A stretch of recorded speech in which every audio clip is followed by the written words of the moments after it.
Ladies and gentlemen, welcome to another edition of Lewisburg High School Baseball live from Albert Broadway Field, home of the Lewisburg Patriots. Tonight, game number 2 of the North Half State Championship against the Kosciusko Whippets from Kosciusko, Mississippi. Al, last night, what a performance by the Lewisburg Patriots, winning Game 1 contest by a score of 7-2. Patriots hot sticks. Certainly as we got towards the bottom of the lineup, 9 hits for the Patriots and completely dominated on the mound. Tanner Lloyd getting the win. Peter Barton coming in, throwing a couple of really good innings there late in the game. A great start for the Patriots in their quest for their back-to-back North Half championship and another berth into the state championship game. You know, it was a tremendous performance by the Lewisburg pitching staff last night. Tanner and Peter both went out and went right after hitters, challenged them, got ahead early in counts. Even the handful of times they fell behind, challenged on 2-0 several times. I don't remember there being a 3-0 count. There may have been. That's where it begins for the Patriots. But last night, wow, what production. And we talked about it before the broadcast. You tend to look, the deeper you go into the playoffs, who's the guy that you don't want to beat you? Well, looking at the Patriot lineup last night, you can't find that guy because we had 4 different guys with multiple hits and several more past that who got key base hits in the game. So you don't know who to stop here. And as we look at the stats, you know, it's just kind of up and down. As one guy gets hot, he cools off and another guy steps up, and that's what you got to have come playoff time. We weren't quite sure if we were going to actually get this game in tonight. It did rain for most part of the morning last night into the morning. But, man, the clouds parted ways. The sun came out, dried this field off. I know a lot of the fathers came out around 12 or 1 o'clock this afternoon to help prepare the field. It looks absolutely amazing. Could be the last time. Well, it will be the last time that Lewisburg plays on this field this year, so it should be a very special occasion as the coaches are talking with the 3-umpire crew, 3-man crew, getting game rules and facts about the field straightened up here, and had home plate umpire Gary Beasley going through what he hopes to be a great contest. Also joined out there by the principal of Lewisburg High School, Mr. James Brady, who has just achieved 42 years and will be retiring right after the end of this school season, which is only a week away. Al, couldn't ask for a better night on a Friday night here at Lewisburg. It should be what many people call a great baseball matchup between 2 really good teams fighting it out. Both teams, as I mentioned last night, 10-0 in district play. Went down to a tough environment, Kosciusko, last night. The people out down there were absolutely outstanding.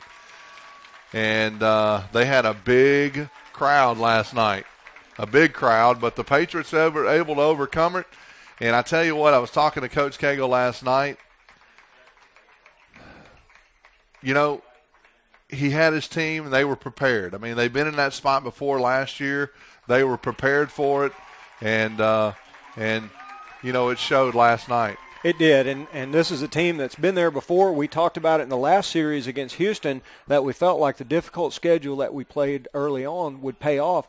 Last series, we didn't really see that much as the Patriots were shut down by some really good Houston pitching, but got some key hits, especially in that last game. But last night, you could see the experience difference, and the Patriots came out and looked like a team that has played at a very high level. Kosciusko's starting lineup with a 27-8 record. Head coach Jonathan Jones brings his team up here to Lewisburg, and a change in the lineup from last night. Connor Hill will be in the leadoff spot, playing shortstop, hitting .388 coming into the series. Austin Parker will be in center field. Ben Hudson at first base, hitting .330. Ryan Rigby, the starting pitcher last night who got the loss, he'll be in right field. Actually, he didn't get the loss. It was Brody Threef that got the loss as he came out with a tie game. .412 batting average for Rigby. Dylan Gentry will be at third base, .333. Had a great game defensively for Kosciusko last night. Wesley Dew will move from the catcher spot out to second base, 326 average. Nick Frank, the DH, 253 batting average. Brody Threet will be behind the plate tonight, 216 batting average. And in that 9-hole, Peyton Overstreet, 177 batting average. And the starting pitcher for Kosciusko for the Whippets, it will be Eli Leathers, 2.21 ERA, 7-1 record, 50 innings pitched, 45 strikeouts. And in his last outing against Tishomingo County, he went 5 1/3, gave up 5 hits, 3 runs, 2 earned, 1 walk, 1 strikeout. Gave up 3 doubles in that game and took the loss. That was the game that evened that series at 1 apiece. Well, the Patriots now taking the field into the starting lineup. Not much change to this starting lineup for the last several weeks. Lowell Haney will be in left field, 337 batting average, and those stats are updated through last night. Rudy Martin will be in center field, 457, team leading 457. Hunter Wilson will be at shortstop, hitting 340. Tanner Lloyd will move from that starting pitching role over to first base, 278, does lead the team in home runs and RBIs. Cody Cooper will be behind the plate, got dinged up last night, but still in that starting spot, 310 batting average. Mason Givens, a sophomore, he'll be at third base, 344 batting average. Most of that coming in the playoffs. Colt Smith, well, he'll be on the mound tonight. We'll talk a little bit more about that. Kobe Busby at second base. And Chris Taylor in right field, the man with 3 hits last night. Well, we're ready for the national anthem here at Albert Broadway Field. And we'll be back for the first pitch in just a bit.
Welcome back to Lewisburg High School. PlayOnSports.com bringing you the broadcast. Want to thank our sponsor, Homer Skelton Hyundai, Michael Plumley, Al Ainsworth, and Beth Turner running production here tonight in the broadcast booth. Want to thank Ron Haney as well for providing internet coverage. CCI is who he works for. And Colt Smith will take the mound here. Gibbons at third, Hunter Wilson at short, Busby at second, Tanner Lloyd at first base. And the leadoff hitter, Connor Hill, stands in. Colt Smith, the trusty right-hander. First pitch swing and a ground ball to Mason Gibbons. He throws it away, a little wide. And Connor Hill is going to reach second on a throwing error. And Mason stayed back very calmly, made the play, and then just sailed it. Well, now Colt Smith having to work out of the stretch. One pitch and a runner at second base. And we've talked during Colt's last outing how fast he likes to work. Tough luck lost last time. What Colt's outing did do on Saturday, though, a complete game effort, even in the loss, allowed the Patriots to save a little pitching. So Austin Parker now, the center fielder, tries to bunt and foul that one off. Colt's last outing, he went 6 2/3, gave up 7 hits, 4 runs, all earned, 3 walks, 3 strikeouts, 1 double, the only extra base hit. Colt likes to work fast. He likes to get a lot of ground balls. Not a big strikeout pitcher. Has an assortment of about 4 different pitches, changes speeds, and throws a lot of strikes. Parker rather squared around already. Tanner Lloyd creeping in, and Colt Smith steps off. Big crowd here tonight for Lewisburg, all wearing red. And Kosciusko traveled well, too. Colt Smith checks the runner, and Parker looking to bunt, and he draws it back, and strike 2 called. Now he's down in the count. Colt Smith, he's not going to get a lot of strikeouts. He does throw a lot of strikes, though. But one thing he does, he keeps hitters off balance. That's why he's been really effective all year. And I'm sorry, I said he had a 7-1 record. He's actually 4-3. Does have 2 complete games, a curveball grounded to Mason Gibbons again. Second chance, and this time he threw the guy out. Nice job of being patient there, looking that runner back, not just giving him one glance, but looking him all the way back. He had plenty of time. That throw was right on the money. So Mason Gibbons in the action early. This time he made the assist there, and it's 1 out here, top of the first inning, as Ben Hudson, the first baseman, stands in. Coming into the series with a .330 batting average. Still 1 out, corners in for the Patriots. Curveball in the dirt, blocked nicely by Cody Cooper. And as we started this series last night, we talked about one of the keys for the Whippets is going to be able to get those runs across. They tend to score in ones, whereas the Patriots are capable of the crooked number, which we saw with that 5-run 6 last night. They need to get this run in if they're going to have a chance in this game. That pitch on the outside part of the plate. Home plate umpire Gary Beasley giving the strike signal there. Evens the count. 1 ball, 1 strike, 1 out. Jonathan Jones, the head baseball coach for Kosciusko, stands in that third base coach's box. Little unorthodox in the way they approach the plate on the run. A lot of times they get a short lead and they go to a dead sprint. They tend to, at second base, go all the way back to the grass and sprint up. They're not to look back there. It looks like they have just a tiny lead, and as they come up, the lead looks about the same. But as he creeps up, he's actually getting further from the base.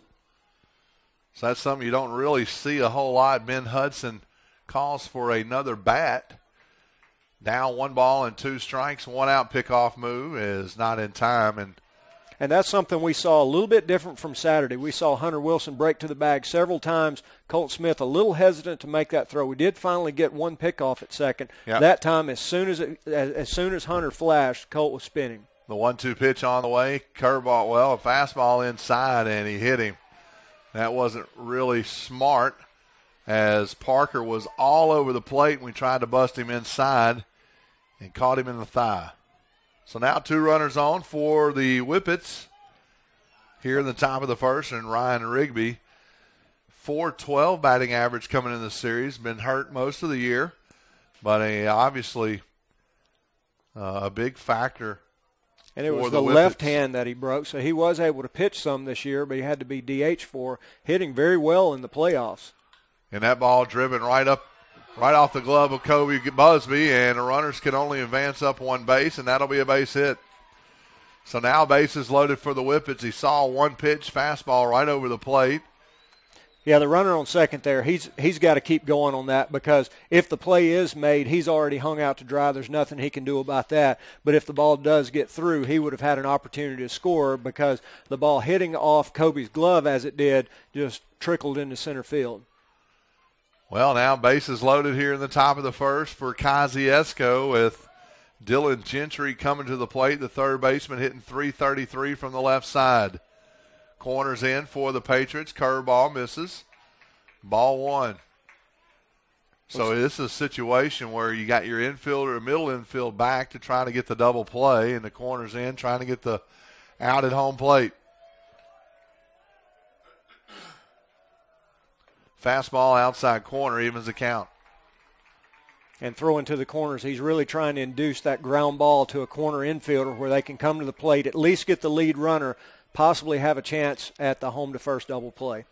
Sun may be a factor for the right side of the field as it's starting to set now. That pitch, curveball.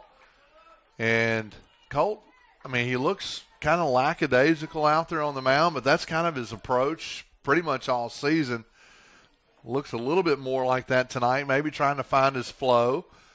Yeah, and we talked about in our last broadcast that, in Colt's last start, that if you're going to get to him, the first inning is typically when you're going to do that. 1-2 pitch on the outside corner, just missed. Excellent spot right there. Lined Great up, pitch. He was over on the first base side of the rubber, ran that ball toward that front corner of the plate, just missed, but that's a hard pitch to lay off for Gentry. 2 balls, 2 strikes, and a pretty awkward-looking batting stance there.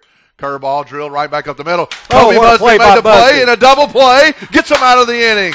You couldn't ask him for any better there.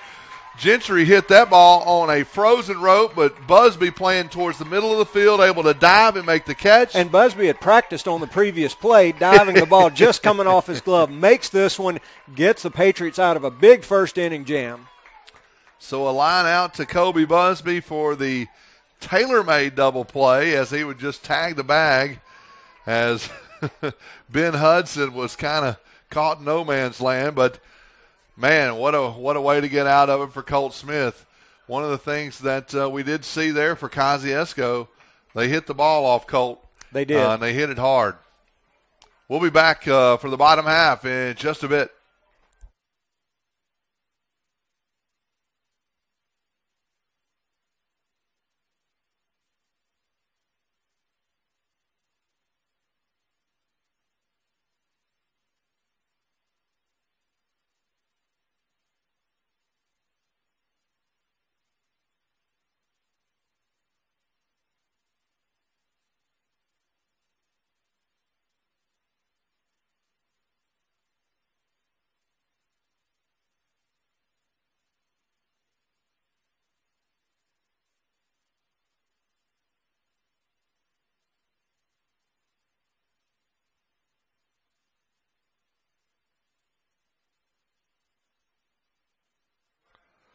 Well, Eli Leathers will try to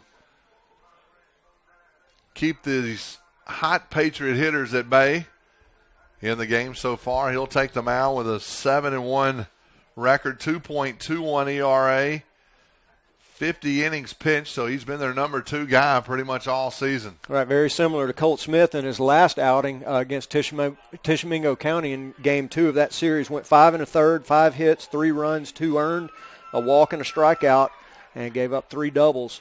He took the loss, and so he is trying to bounce back, as is Colt Smith. You know, the Patriots have all the momentum in this series. A home game tonight, stole one on the road, but the man on the mound is going to be the one that determines how Kosciusko does in this game.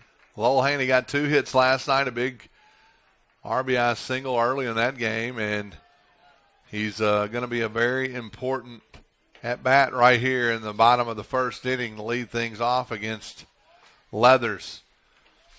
Leathers, the junior right-hander, delivers the 1-0 pitch and a ground ball right to the second baseman, Dew. Fields it, and he makes that play. And quickly 1 out for the Whippets. You really want to see Lewisburg extend those pitch counts tonight because, as we were informed last night, if we should see the bullpen tonight, we'd see the same guys we saw last night. They are right about at the bottom of the pitching barrel, and so the hitters tonight, even if they're not getting base hits, if they're going up there going 4, 5, 6 pitches into an at-bat, it could really make a difference in this game toward the end. Rudy Martin now takes the bat, and he tries to lay it down like he did last night successfully. Rudy had that bunt for a hit right down the line in that big inning that Al mentioned in the 6th. And there's a pitch he fouled off. He was the count, 1-1 Rudy's been the most dominant hitter on this Patriot team all season. Short in stature, but has a lot of power. 3 home runs, one of them coming in the playoffs last Saturday down in Houston. 1-1 count. He tries to lay it down, the curveball, and he got it foul. Yeah, Rudy's hitting .457 for the year, but in the playoffs, even hotter, a robust .533 average in the playoffs. Wow. Coach Cagle trying to get to that state championship game. A win tonight will put them there in Jackson.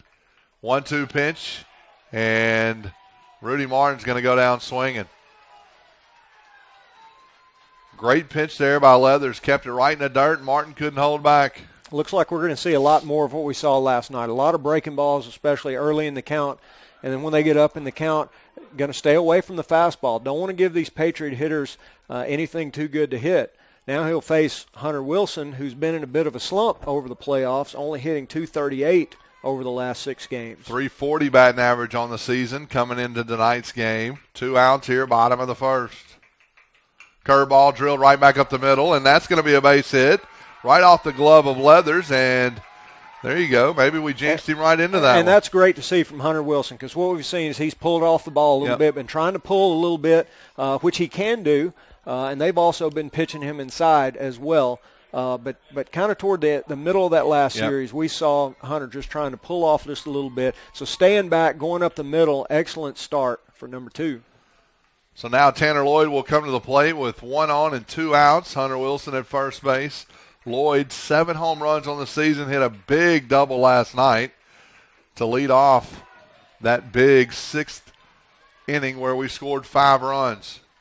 And I think everybody in the ballpark thought that was gone and ended up hitting right at the bottom of the fence, very high fence down at Kosciusko, but great start to that inning. Patriots had 3 leadoff doubles last night as Leathers moves to first here.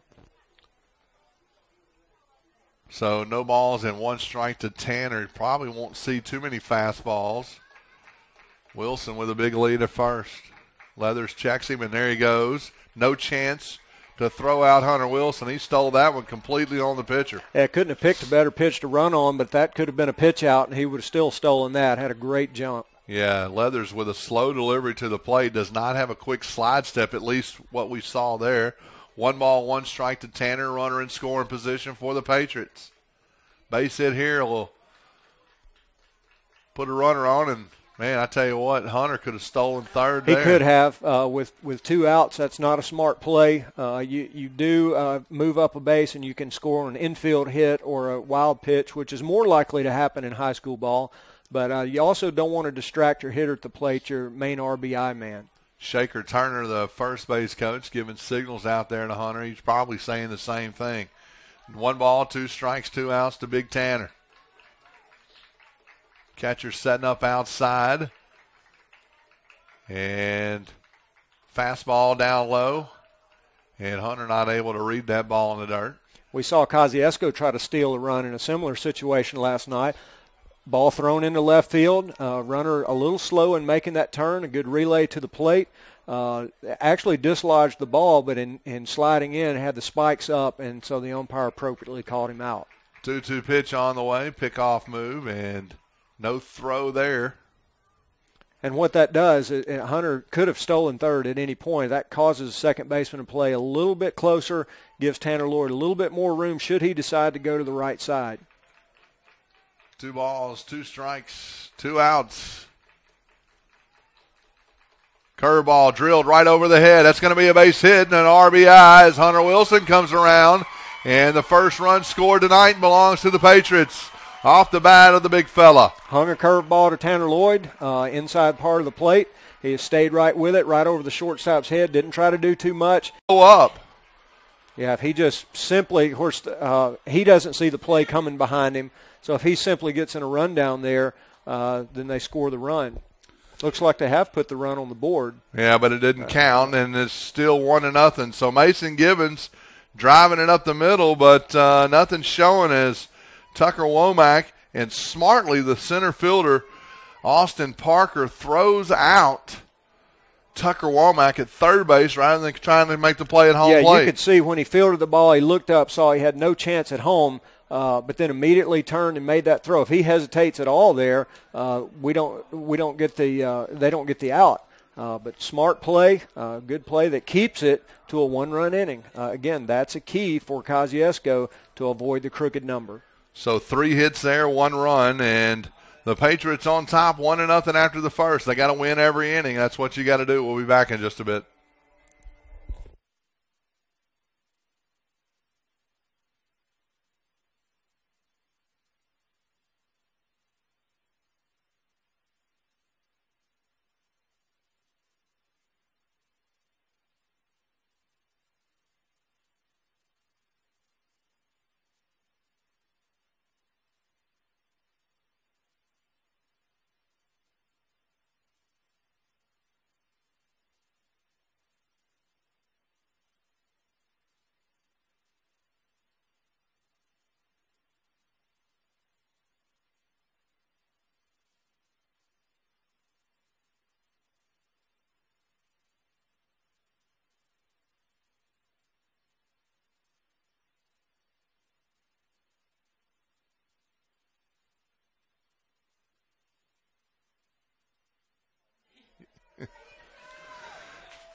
Well, we're starting the top of the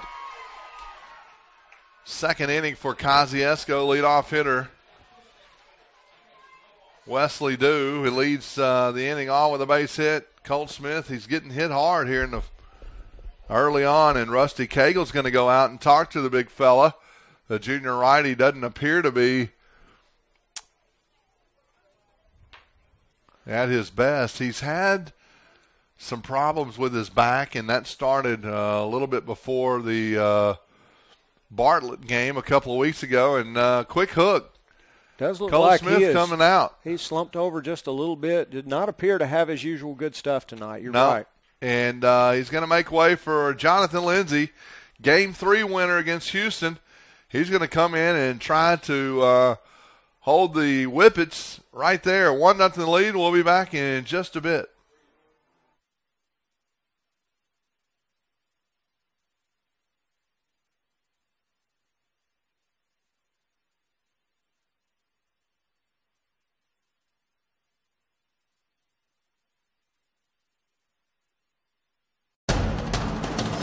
We can get a player up here. Oh, that's good stuff. All right, perfect. Prepare a Wiley Ballard graphic. Do you want me to start the stream? Start the stream. Camera 3. Beautiful. We're coming in on 1. For more information on how your school can join the Play on School broadcast program, go to playonsports.com/SBP.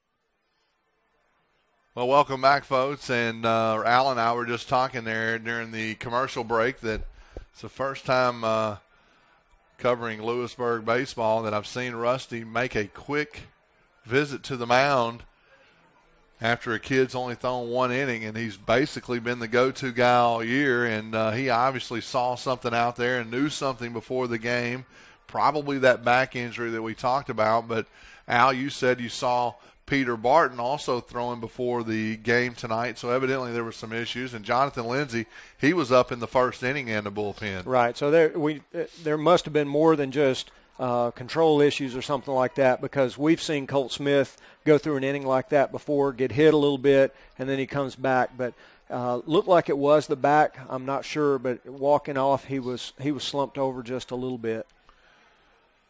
Well, he got a runner at first base, and that's Wesley Dew. Led the inning off with a single right up the middle. Busby kind of let that one go. I'm not sure why he didn't dive for it. He was only a couple of inches away from the ball. But Jonathan now coming in relief. Got a runner at first, and the designated hitter Nick Frank at the plate. .253 batting average.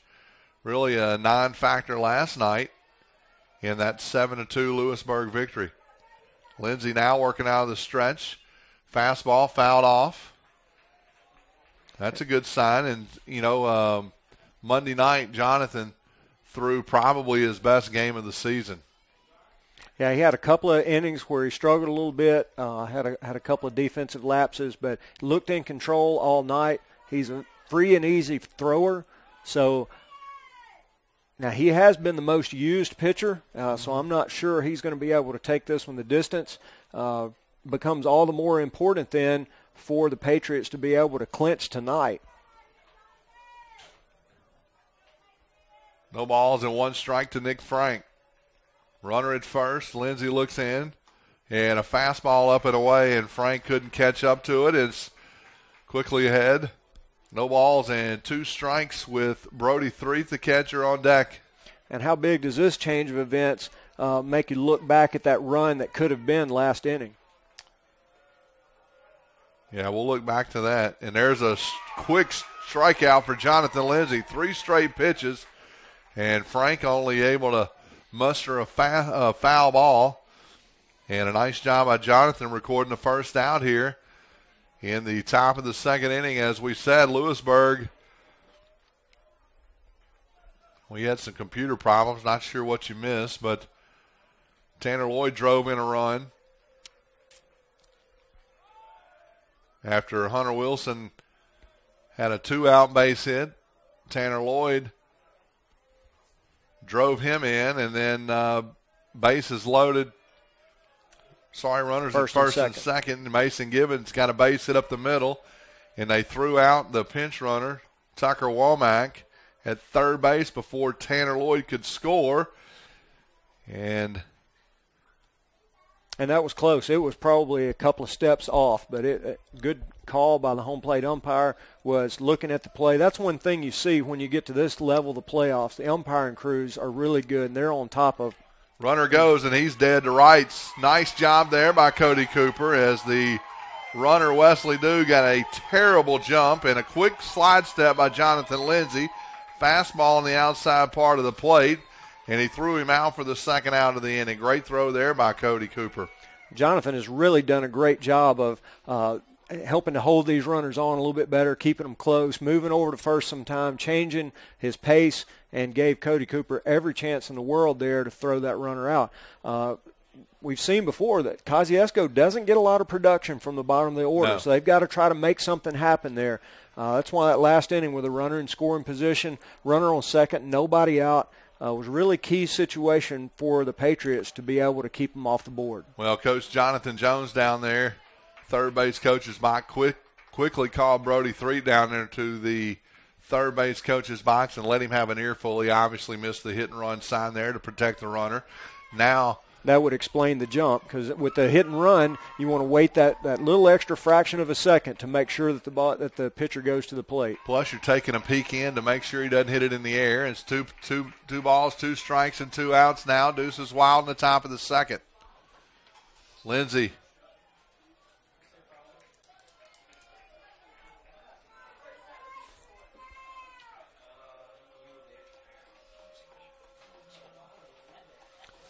The 2-2 pitch. Lindsay working out of the windup. He'll step off.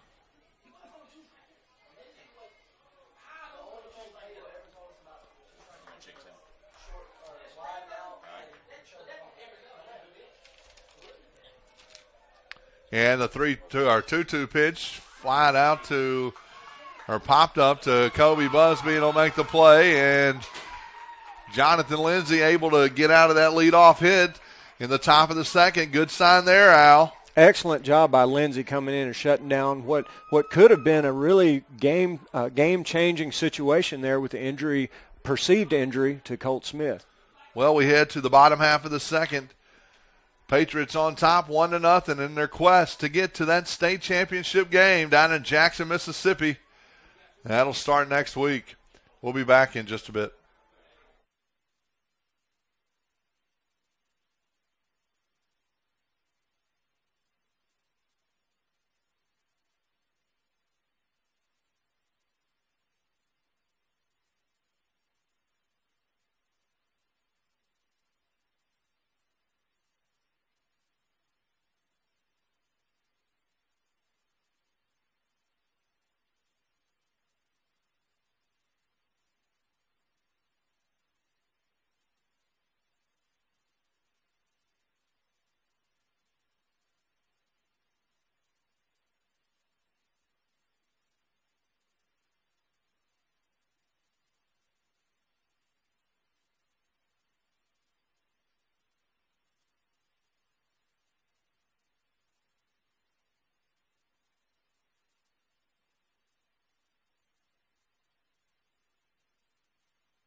Well, I think there is a big injury to Colt Smith as Jonathan Lindsay will hit in his spot, and Lindsay has not recorded an at-bat, I don't think. Yeah, he has. He hit against Rosafort. No, I don't think he actually got in that game. He did. Hopefully he'll do as well as Peter Barton did in his one opportunity. He hit a 3-run triple in his one at-bat of his senior season. Awesome. Yeah. Sorry, Rosafort, tough matchup there. Jonathan Lindsay now will face Eli Leathers from the right side, curveball, and that one's down low. It's 1 ball and no strike to the, well, a little bit different than what you mainly see. He well, throws Michael, left and that's right. Looks like the outfield and infield's playing him straight up here. No charts on Jonathan. No. And that pitch just misses outside, and Leathers doesn't like the call. And I wonder if he'll be able to hit away if he does indeed go to 2 strikes on him, or if he'll have the take sign all the way through. Yeah, I'm not sure. And that pitch outside. We may not find out here. Yeah, I'm looking back through all my stats, and Jonathan, he doesn't come up at all. Nope. No at bat this year, and of course he walks on 4 pitches, and he'll get a runner right here. So his offensive output will be brief here as well. So good job by this relief pitcher there, getting the leadoff walk, and a good start to the top or bottom of the second for Lewisburg. And Jonathan gets the greeting from the whole dugout as they form the line there to congratulate him on standing up in the box and watching 4 pitches. Excellent job for Jonathan. Jonas White now into pinch run as Kobe Busby at the plate. Hit a double last night down the line. White getting his lead at first base. Leather's going to throw over. Not in time. Busby's had up and down, really an up and down year at the plate. Started off slow, got hot, and slowed down again. But one thing Kobe's done consistently throughout the year, though, is find a way to get on base. Even earlier in the year when he wasn't hitting very well, even when all those games in the 25, 30-degree weather, he would take one on the shoulder, take one in the ribs, and just found a way to get on multiple times. Was hit by pitch last night for a team-leading 11th time. You called it, too. I played 10 years of baseball and never once was hit by a pitch. Wow. I got hit 3 times in one game. Well, they never threw at me, never had any reason to. Jonas White looks like he's leaning a couple of times. The Leather's trying to pick him off, and Coach Cagle recognizing it too, putting a signal on. I think we saw his best move right there as he did. Jonas White not with much lead on that last throw over, but still very close. No balls and 1 strike there. Busby hits it out to right field. That's going to be another base hit. And Jonas White's going to stop at second base. Runners at first and second. Nobody out here in the bottom of the 2nd inning. Great job by Kobe going the other way with that pitch, driving it right out into right field between the first and second baseman. Now the hot-hitting Chris Taylor to the plate. Probably going to see him lay it down here. Chris, an excellent bunter. We've seen him get down a couple in these playoffs already. Key situation here. The best thing that Jonathan Lindsay could have happen for him right now with the situation he's been put in is to have the Patriots put a big number on the board here in the bottom of the 2nd. Taylor looking in, Leathers looking in as well, and Taylor's going to bunt it, and he popped it foul. Out of play. Looked like he was going to try to bunt for a hit. Yeah, it looks like he was going to try to load him up right there. Coach Cagle gives him that opportunity sometime on the first pitch, allows him to put it down, try to make something of it. And we'll see. Last night we saw him switch off and take the bunt off and saw Chris deliver with a base hit. Sure did, and Taylor's got a lot of speed too. So he can get on with a bunt, and the corners have moved in. White, not a very big lead at second. Busby with a big one at first, and the 0-1 pitch on the way. Fastball down low. 1 ball and 1 strike, and you're right. Beasley with a very tight strike zone. Looks like a lot of those pitches, a lot of those fastballs dive right at the plate, which can make it very difficult for a hitter if they're swinging at it. But the Lewisburg batters have done a great job so far of laying off that pitch. 1 ball, 1 strike. Taylor squares around the bunt, and a hard one down the third base line is going to be trouble.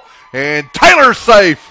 Nice job, Chris Taylor. Put it right down the line, and now bases loaded. Taylor continuing. I mean, the third baseman played in, and Chris had enough backspin on that ball. The ball just died just a bit. Yeah, it was a hard bunt, which is not bad with the third baseman playing in. Shortstop was not coming over. So as long as he gets the ball down anywhere over there in that area, Jonas White is going to make third base. Bonus, though, he gets to first, and now we've got bases loaded, nobody out. Let's see if the Patriots can handle this situation a little bit better than they did last night. Right. When a fly ball to left field, runner left early, 2 quick outs. Bases loaded, Lowell Haney at the plate now, and that pitch upstairs got nowhere to put him, so he's going to need to be a little patient here as a hitter, especially in that leadoff spot. He's done a pretty good job all year doing that. Taylor at first, Busby at second, Jonas White at third. Pinch running for Jonathan Lindsay. That pitch outside corner, strike 1.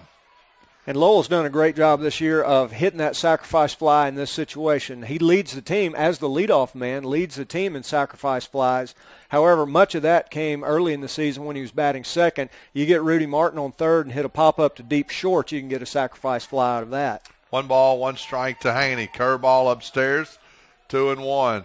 Not a good sign for Leathers here. He's beginning to miss up a little bit. We talk about pitch counts. He pitched in some pressure counts there in the first inning with 2 outs. Seemed to be cruising right along.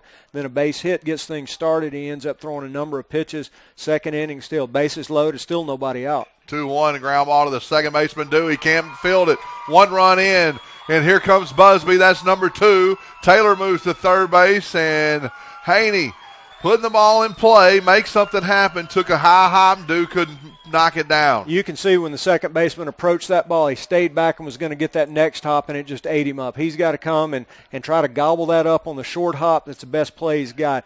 Best thing Haney had going for him there is it wasn't directly at him. Had to backhand it, and when it took the bad hop right over his shoulder, 2-run score. Base hit or an error? Come on now. I'll give him a base hit on that. All right. 3 hits in a row for the Patriots.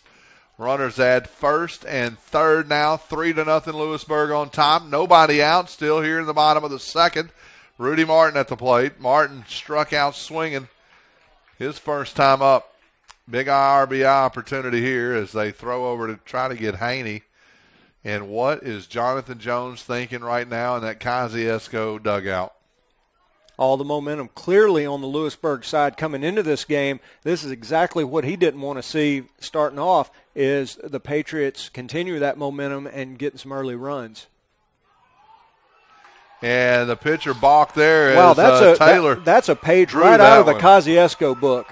We heard coming in that they like to try to force the balk by sprinting down that line. Chris Taylor does it here and forces the balk. Well, you laugh, but it's not funny. Nobody out now. Runner at second base. It's 4-0 Lewisburg. But you got a guy at the plate who's laid down a couple of bunts already in the series. And that's Rudy Martin, and a speedy Chris Taylor at third base.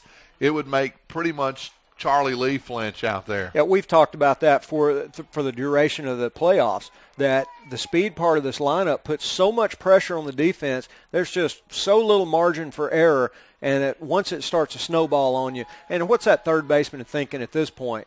And he's played in, and he still really hasn't been able to throw anybody out on a bunt. Well, this situation right here, you cannot let up. You got to continue to go at them. Nobody out. Runner at second. Martin at the plate. No balls in. 1 strike. 4-0 Lewisburg. In the bottom of the second, and they're still threatening.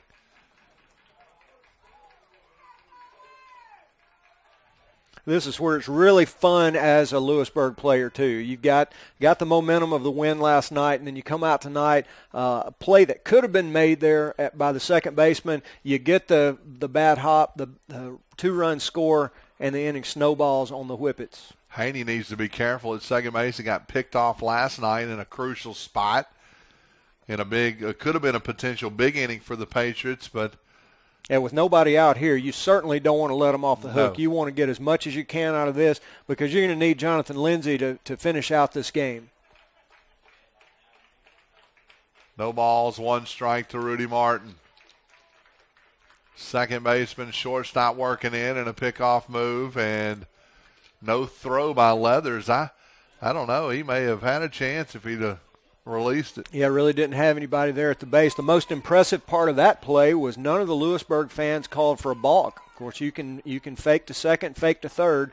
No fakes to first by a right-handed pitcher. No balls, 1 strike, and there goes Haney. Outside pitch, throw down, and he didn't get the tag down. Haney getting behind the tag. Wow. And, Michael, that's where we see the danger of Rudy Martin at the plate, the danger of that bunt being slapped down. Even though the third baseman's probably not going to be charging there, if he bunts it hard that way, he's got to come get it. And so he's cheating in just a little bit, and that was just enough margin for Lowell Haney to get around the tag. Second stolen base for the Patriots tonight, and Martin down in the count. 1 ball, 2 strikes. Wilson had a stolen base in the first. Now Haney in the second. 4-0 Lewisburg with a runner 90 feet away. Nobody out. Martin at the plate's been clutch all year. Infield in. Curveball swinging, and he's down for the second straight time. Great pitch by Leathers. And do you remember the last time we saw Rudy go down on strikes, the first 2 at-bats of the game was Saturday, right before he hit the 3-run homer in his third at-bat.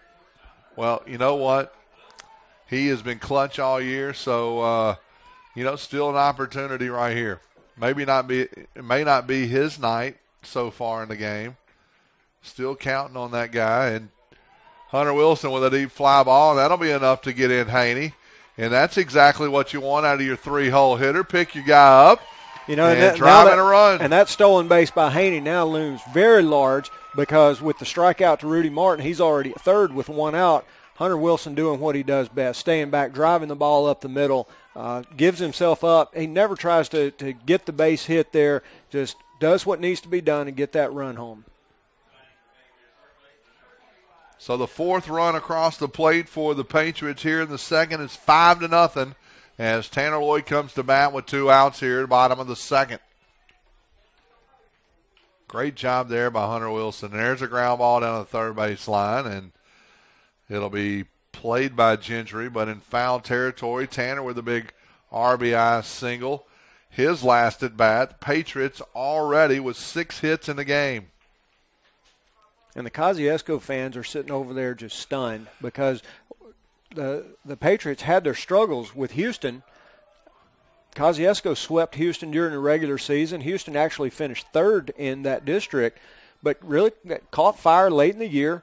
and we're playing very well. And but the Kosciusko team is very surprised by how the Patriots have come out and just continue to hit the ball. The 0-2 pitch outside is 1-2, but I tell you what, a couple of fans caught me after the game last night, and they said we've never seen a team hit a baseball quite like the Lewisburg Patriot team, and my goodness,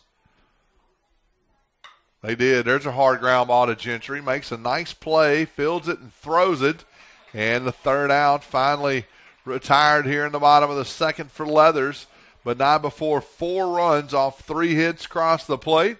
It's 5-0, and we'll start the third inning when we come back. We can get a player up here. Oh, that's good stuff. All right, perfect. Prepare a Wiley Ballard graphic. Do you want me to start the stream? Start the stream. Camera 3. Beautiful. Oh, we're coming in on 1. For more information on how your school can join the Play on School broadcast program, go to playonsports.com/SBP. We can get a player up here. Oh, that's good stuff. All right, perfect. Prepare a Wiley Ballard graphic. Do you want me to start the stream? Start the stream. Camera 3. Beautiful. Oh, we're coming in on 1.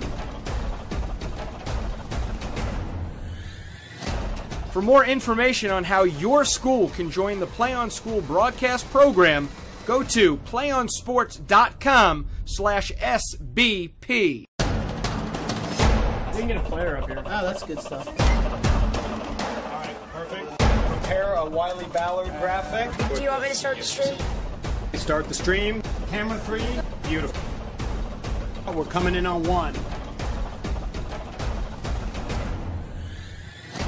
For more information on how your school can join the Play on School broadcast program, go to playonsports.com/SBP. We can get a player up here. Oh, that's good stuff. All right, perfect. Prepare a Wiley. Sorry about that. Commercial break. Took a little longer than we expected. That's not, that was my fault. So, anyway, welcome to the top of the third inning. Jonathan Lindsay in for Colt Smith. Came in that last inning there. Did a nice job getting out of a leadoff single start for Kosciusko. Kosciusko now in a 5-0 deficit. Needing to make something happen as the 9-hole hitter Peyton Overstreet at the plate and fouled that one straight back. It's 1 ball, 2 strikes. Jonathan looks just like he left off Friday. Yeah, he's coming right Monday, after rather. these hitters. Yeah, we kind of lose track of days after a while. Wow. Playoff format is different days every week. 1-2 pitch, change up, ground ball to Hunter Wilson at shortstop, fields it and throws it, and a leadoff out here. Good job by Jonathan getting the ground ball. Over on the other side of the county, South Haven has taken a 2-0 lead over DeSoto Central after 1 complete. Wow. And Vance Tatum on the hill, heading to Mississippi State next year. Be tough for the Jaguars to come back after a great win last night against South Haven. Those two teams in the same city. We are honored that we're in the same county. 4 teams from DeSoto County playing for the North Half Championship. Yeah, Hernando at New Hope tonight for the 5A North Championship. They're down 1 game to nothing in that series. 1 ball, 1 strike to the leadoff hitter Connor Hill. 1 out here in the top of the third. Hill reached on an error in the first. Fastball in on the inside part of the plate. 1 ball, 2 strikes. Jonathan's got a lot of movement on that ball. Patriots getting to the playoffs with a 10-0 district record. Had a first-round bye. Had to face Caledonia in the second round. Easily won those 2 games. Then faced Houston in round 3. And a little bit different story. The Patriots didn't look as sharp in that series. 1 game won by a whisker. Here at home, went to Houston, got beat, and won game 3 Monday night. And there's a base hit and a hole. CNI single, as they call it. And Connor Hill reaching base for the second time tonight. For Jonathan Lindsay coming out here in the top of the third, he's got to have a little bit different mentality here. Right now, he's not having to protect a 1-0 lead, so his main idea is to go out there, throw strikes, not give them anything free, make them earn their way on. Austin Parker now at the plate, runner on first, 1 out. Pitch up and out of the strike zone. They're going to check him. He didn't go. So 1 ball and no strikes. I want to again mention the outstanding hospitality Kosciusko gave us down there last night. Swing and a miss there by Austin Parker. We had heard things could get a little tense down there, but I don't think it had anything to do with Kosciusko. Now, we were treated with the warmest hospitality from the time we got there. Matter of fact, the bus got turned around, and we're in a different part of town. We had 3 or 4 people waving us down, and one lady said, "Just follow me, I'll take you there." That's awesome. And so she lined us up in a convoy, got everybody else out of the way, and just said, "Follow me," took us right to the school. Which you got to be pretty much a moron if you missed that stadium down there in Kosciusko. Well, we had an address, and we went to that address, and there was no baseball field that there. was the high school. 1 ball and 2 strikes, and the runner goes, and it's a pitch out and throw down, and not going to be in time. No, he got him. Tagged him high on Great the job shoulder. by Hunter Wilson coming out over second base to get that ball. Yeah, the runner came in, his shoulders were a little high, and Hunter was able to catch that ball and just put the tag straight down. Caught stealing there, Connor Hill. And Coach Jonathan Jones is looking over to his first base coach, goes, "I did not give the steal signal at all." Yeah, 5-0. When you know your offense is more 1 and 2 runs at a time, any plays like that are major in this game. Big out there, second out of the inning, and Austin Parker now hitting now with a full count. Sun's starting to set here. Actually, it's been setting, but beautiful night. We see just a little bit of pink in the clouds out in left field. 3-2 pitch got him looking, and he knew it. Heads back out on the field, and Jonathan Lindsay looking sharp early. Patriots on top, 5-0. We head to the bottom half of the third inning. We'll be right back, folks.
Welcome back. PlayOnSports.com bringing you the broadcast. Michael Plumley, Al Ainsworth, Beth Turner. 5-0 Lewisburg on top here in the bottom of the third inning. Cody Cooper will lead things off. Cooper with a walk in the first inning. And a swing and a miss there. 1 ball, 1 strike. He tried to hit that one over into the new neighborhood under construction out there. I think he saw the pink in the clouds out there and thought it would look prettier with a baseball framed in the middle of it. 1-1 pitch, ground ball to do. He stops it and makes the throw, and Cody hit that ball hard, but a nice play by Wesley Dew, the second baseman, and getting the first out, and that's a big out. Michael, as Mason Givens comes up here, I want to go back to something you said last inning. Had a couple of parents that did stop us and say that they'd never seen a team hit quite like Lewisburg. You know, we've seen that all year, playing the schedule that we have, and it showed up a little bit later than we expected. But now that's where that strong early season schedule, and honestly the strong DeSoto County schedule, that it helps you prepare for games like this when Kosciusko has seen some good teams, but maybe none that hit 1 through 9 as Lewisburg does. 1-0 pitch to Gibbons. He flies that one out into right field. Tough to see it tonight in that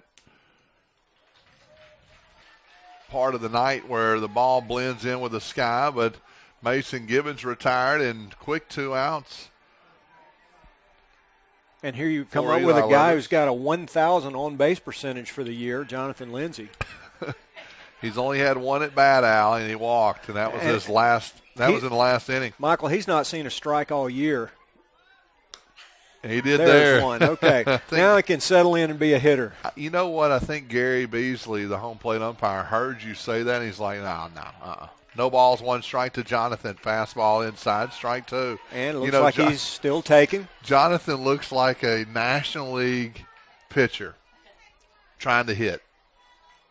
His main concern is protect Greg that front Maddox. left arm. He looks like Greg Maddox. No balls, 2 strikes. Swing and a miss, got him. A 1-2-3 inning for Leathers. Patriots went down quick. We head to the top of the 4th. Patriots still on top, though. 5-0 in Game 2 of the North Half Championship. We'll be back in just a bit.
And that pitch, strike 1.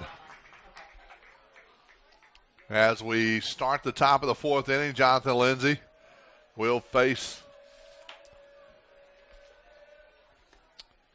Ben Hudson, who was hit by a pitch in the first inning against Colt Smith. And I really hope Colt is not badly injured, because we really need him in the state playoffs or the state championship game if we're fortunate enough to get there. 0-2 pitch in the dirt. You would think that if Jonathan Lindsay can finish this up, and that's important that he can give a lot of innings right here, that if Peter Barton is able to start game one down there, then Tanner Lloyd would be ready to come back, and by that time Jonathan Lindsay would be able to provide some relief as well. Curveball. And Hudson fouled that one off way out of play over in right field. You know, it used to be in high school ball that most pitchers went the distance, and you'd have a lot of higher scoring games. But now as baseball has become bigger in our state, you see a lot of teams go very deep in the pitching staff. 1 ball, 2 strikes. Yeah, Colt Smith, a big arm. Relied very much on him all season. We don't want to look too far ahead, but DeSoto County will certainly, we know, represent in the state playoffs this year, as the North Half 6A champion will come from DeSoto County, either from DeSoto Central or South Haven. Right. And Hernando, with their backs against the wall, but also had their backs against the wall last year to New Hope, and came back and won 2 straight and played for a state championship. And now Lewisburg looking for a return trip as well. 1 ball, 2 strikes, swing and a miss. Big strikeout there for Jonathan. And that's his 3rd strikeout of the game. Jonathan does get quite a bit of strikeouts in his performances. Ryan Rigby now, who's singled his first time up, will come up here in the top of the 4th, 1 out.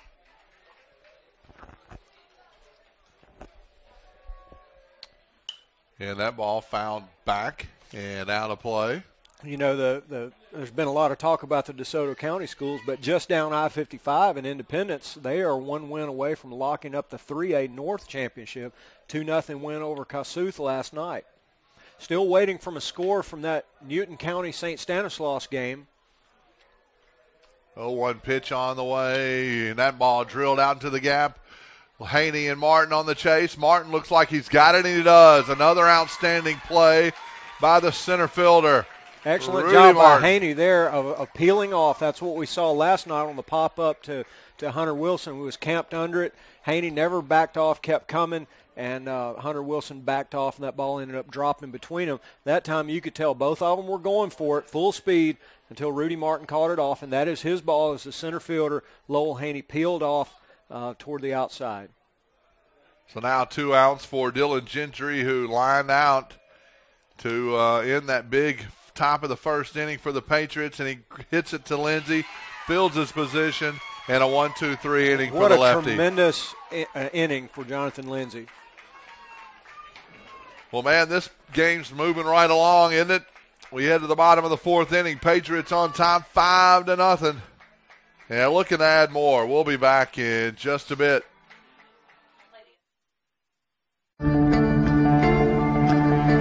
One match away from immortality. This is a total team effort. We're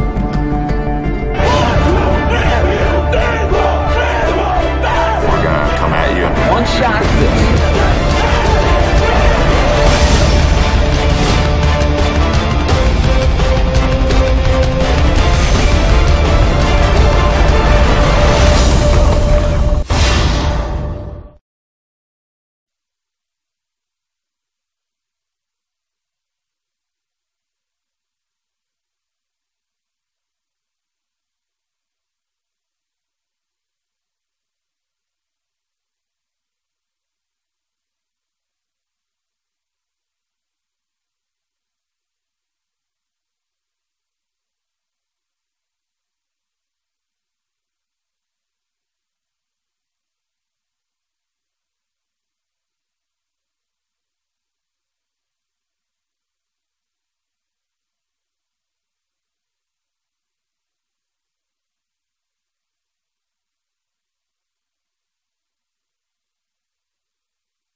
Kobe Busby will lead things off here in the bottom of the fourth inning. Eli Leathers still on the hill. No activity in the Kosciusko bullpen. He did have a 1-2-3 inning in the third, and he looks to try to continue that, keep the Patriots at bay a little bit. Busby got a base hit his first time up in the second, and that ball down low is 2 balls and no strikes. Michael just received word that the Newton County St. Stanislaus game is not being played tonight because of Newton County's graduation.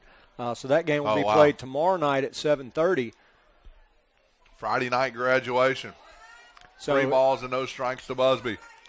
So looking ahead, if the Patriots can hold on and win here, they can rest their pitching staff a little bit, and you hope for a game 3.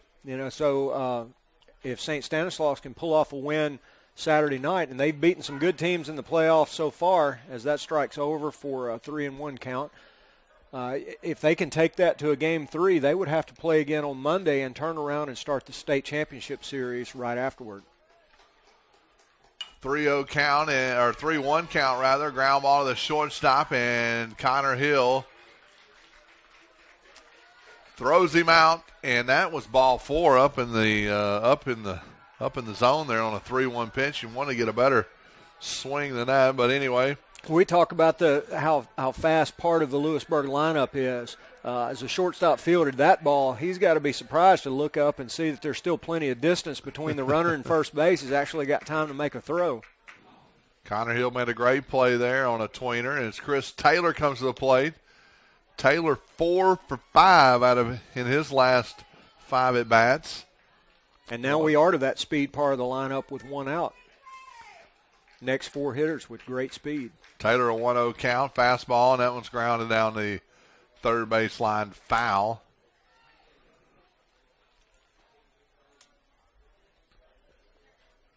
Crowd settled in here. Albert Broadway Field. Last home game for these Patriots. No matter what happens tonight, they win. Move on to Trustmark Park, and Chris Taylor hit by a pitch. And a 1 runner on now with a 1 out here in the bottom of the fourth, and we'll go back to the top of the order. Lowell Haney. Chris is now in double digits in pitches hit by pitches. He now has 10 as the hitter in front of him, Kobe Busby, leads the team with 11. That's a lot of production that you normally don't think about from that bottom part of the lineup, but they've been getting it done. Not afraid to just flinch just a little bit as Chris Taylor did there. That one couldn't have hurt much, but took that on the shoulder, and now we have a base runner. So Lowell Haney.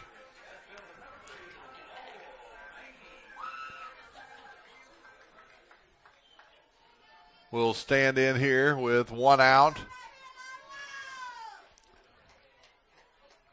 A runner on, and that's Taylor. Taylor with a lot of speed, as Al mentioned. Big part of the lineup. And now the pressure once again, as it has been every other inning tonight, on the Kosciusko defense. Leathers looks on, and Taylor takes off. No way he'll be able to throw him out as Taylor stole that one completely off the pitcher. He turns his shoulder in and delivers to the plate. A very slow delivery. Doesn't have a high leg kick. He just takes a while to kick toward the plate and put it back down. Haney with a chance to drive in a run here. His mom texted me away. I'm just picking on Denise. She's down there just busy thumbs, as I call it. And Haney lays down a bunt. Could be trouble for the pitcher, Leathers, but he makes a great play and throws him out. Taylor does move over 90 feet. He stands at third base. And that wasn't a sacrifice attempt. He was trying to get that down for a base hit with 1 out. You don't want to sacrifice the runner to third because he's there with 2 down now. But the dangerous Rudy Martin at the plate, Rudy gets a lot of infield base hits. Even a bunt right here for a base hit could score the runner from third, Chris Taylor. Rudy Martin struck out both times tonight, but he's been very productive throughout the playoff series and even the season as he looks at strike one there. You look at a player like Rudy with an on-base percentage that's just out of this world, way on up in the 500s. And you wouldn't think he strikes out much. Rudy does actually strike out a lot, so that tells you a lot about what he's doing on balls that he puts in play. That pitch, curveball up and in. No, 1 ball, 1 strike rather.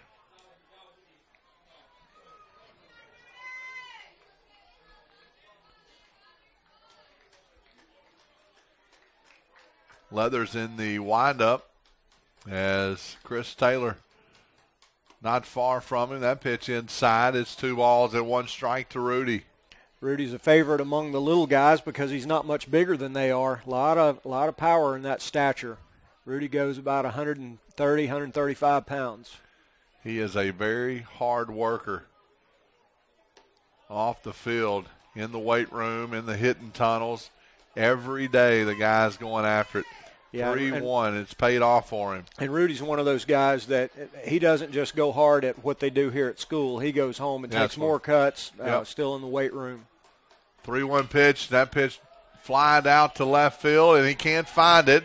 He's looking for it, and it's going to be a foul ball. And unfortunately for Rudy Martin, it just hits foul territory. The left fielder Overstreet never saw it. And again, it's that time of the night where the ball just kind of blends in with the sky, and you got to expect your shortstop. And if he'd have caught a little bit, and a lot of times Rudy will hit what looks to be a pop-up over there, and it just carries and carries. Yep. If that ball had landed fair, Rudy would have had his 4th home run of the year. Definitely, yeah.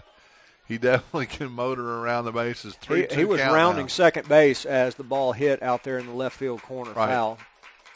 3-2 pitch, and that ball drilled into right field. RBI single for the junior center fielder, Rudy Martin. And just like you said, struck out his first 2 at-bats, delivers with 2 outs here, and driving in the 6th run for the Patriots. It's 6-0, and that may be it for Eli Leathers, as Jonathan Jones will make the trip out, but he doesn't have anybody throwing in the bullpen, so I'm not sure what he's going to do here. Maybe it's just a chat. I think most of his would-be relievers are already in the game. Not sure if they've had any action going on between innings. Not sure Jonathan Lindsay has given them much time to get down there and get loose. The first baseman does have his glove off, and it looks like they are going to make a change. And Nick Frank's going to come in and play first base, it looks like. Yeah, it looks like the first baseman, Ben Hudson, will come in relief, the right-hander. And Eli Leathers coming out after a disappointing start tonight. And we'll take a moment for a timeout break here. We'll be back continuing the 4th inning at Lewisburg High School.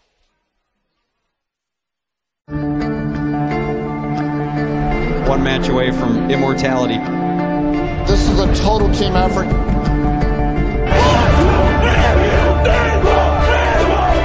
We're gonna come at you in 1 shot pitch.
Al Ben Hudson will come in and relief for Eli Leathers, the second pitcher for Kosciusko tonight.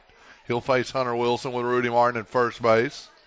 And this is Hudson's 20th appearance of the year. Quite a few appearances for a high school pitcher. Only 42 innings, though. All but 3 of his appearances have been in relief.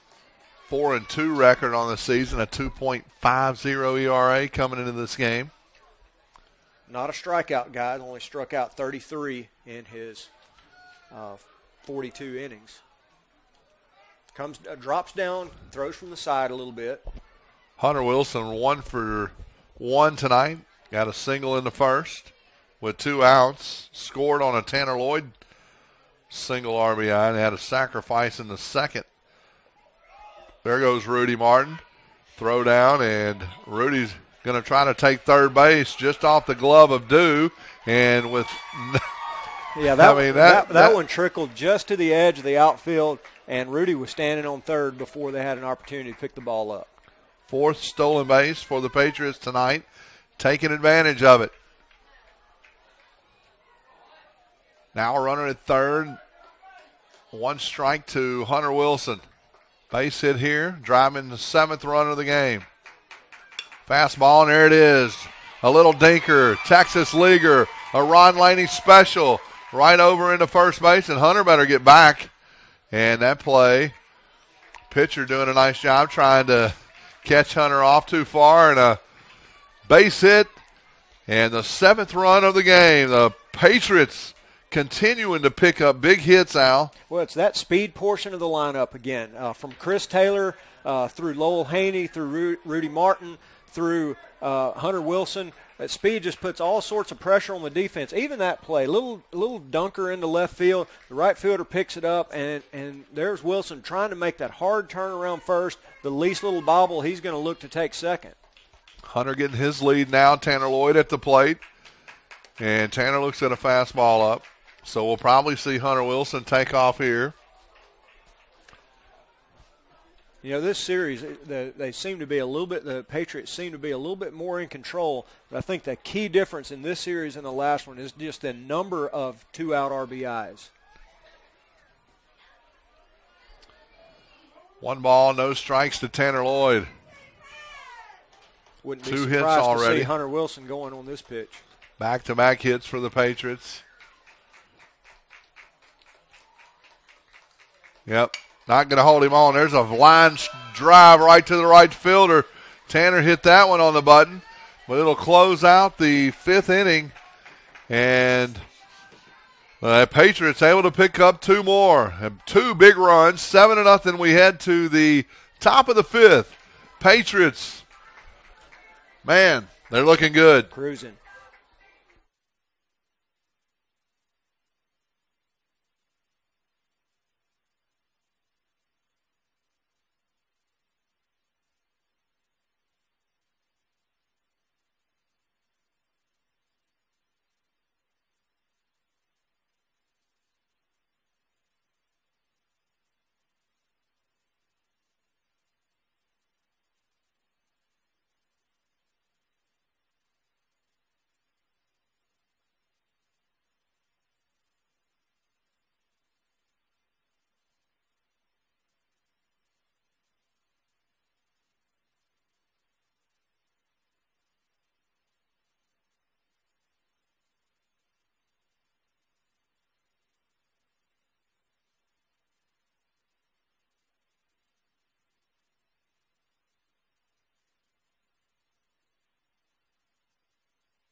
Top of the 5th inning as Kosciusko needs to try to score some runs to get back in this game, Al. And Jonathan Lindsay starts off this inning just like he has every inning since he's been in the ballgame with strike 1. Wesley Dew will lead things off. He does have one of the 3 whip-it hits. Lindsay coming in relief for Colt Smith, and that ball is a Texas leaguer out in the right field, and he's got back-to-back hits as due, and he leads off this inning. He was caught stealing in the second. Think we can get him again. He's probably not going to be going this inning. I would be surprised if he has much of a lead over there.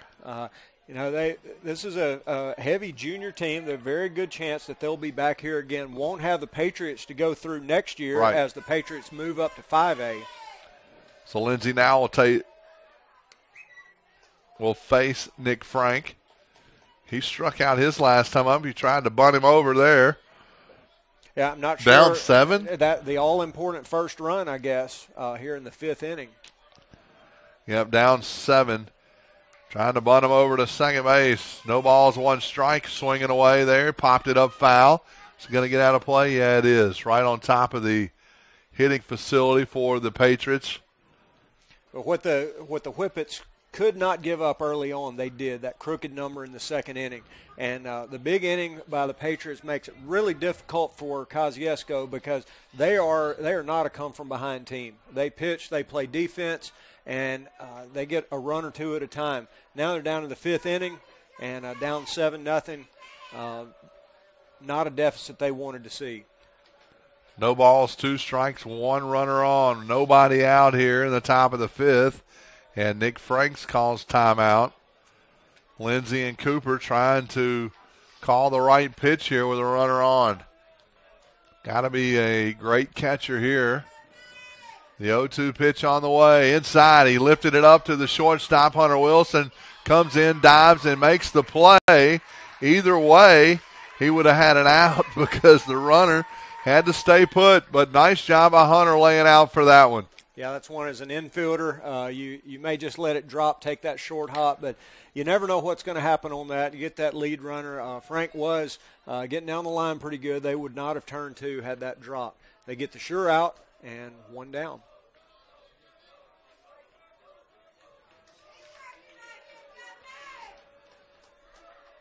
Now Brody 3 at the plate. He tries to bunt it down. He doesn't get it. And Jonathan Lindsey ahead of him.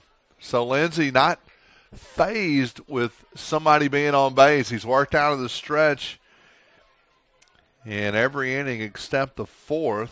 Tanner Lloyd's going to come up now and play in front of the runner. He was playing behind him with a 7-0 lead. Not worried about holding him on. Pitch inside, misses. 1 ball, 1 strike, 1 out. So he could go if he wanted to. Busby and Wilson really shading the hitter up the middle, and Gibbons and Lloyd protecting against the bunt, making sure they get at least 1 out here. Gibbons in on that left side, leaving a big hole through the shortstop third baseman side. Much bigger complex here at Lewisburg as opposed to last night. Not a lot of home runs are going to be hit here.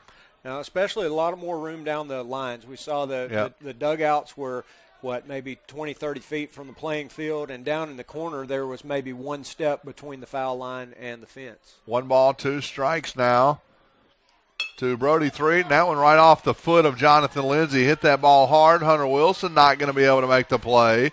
And now 2 hits in the 5th inning. And 2 runners on with 1 out. Peyton Overstreet, the 9-hole hitter, will come to the plate. Grounded out to short his last time up, and Coach Cagle's going to go out and check on his lefty. Yeah, he appears to be okay here, but that would be a nightmare for Coach Cagle if he has another pitcher injured tonight. You can just tell by Jonathan's body language that he's fine. He just wants to get back up on top and get that next out.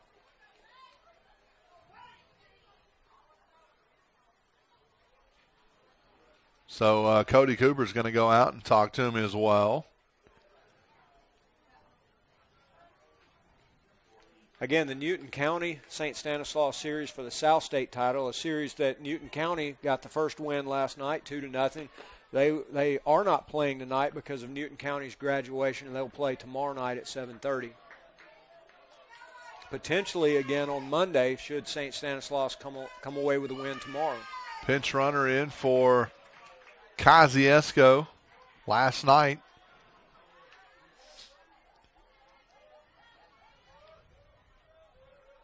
Not sure who that pinch runner is. It could be Logan Bell. Scored in third inning last night, tied that game up, and now Overstreet in that 9-hole. Overstreet leads his team in strikeouts, even though he has not quite as many at-bats as some of the regulars. Really struggling in that 9-hole. 1 ball, 1 strike, 1 out. Curveball in the dirt, and he doesn't chase it. 2-1 count now. Jonathan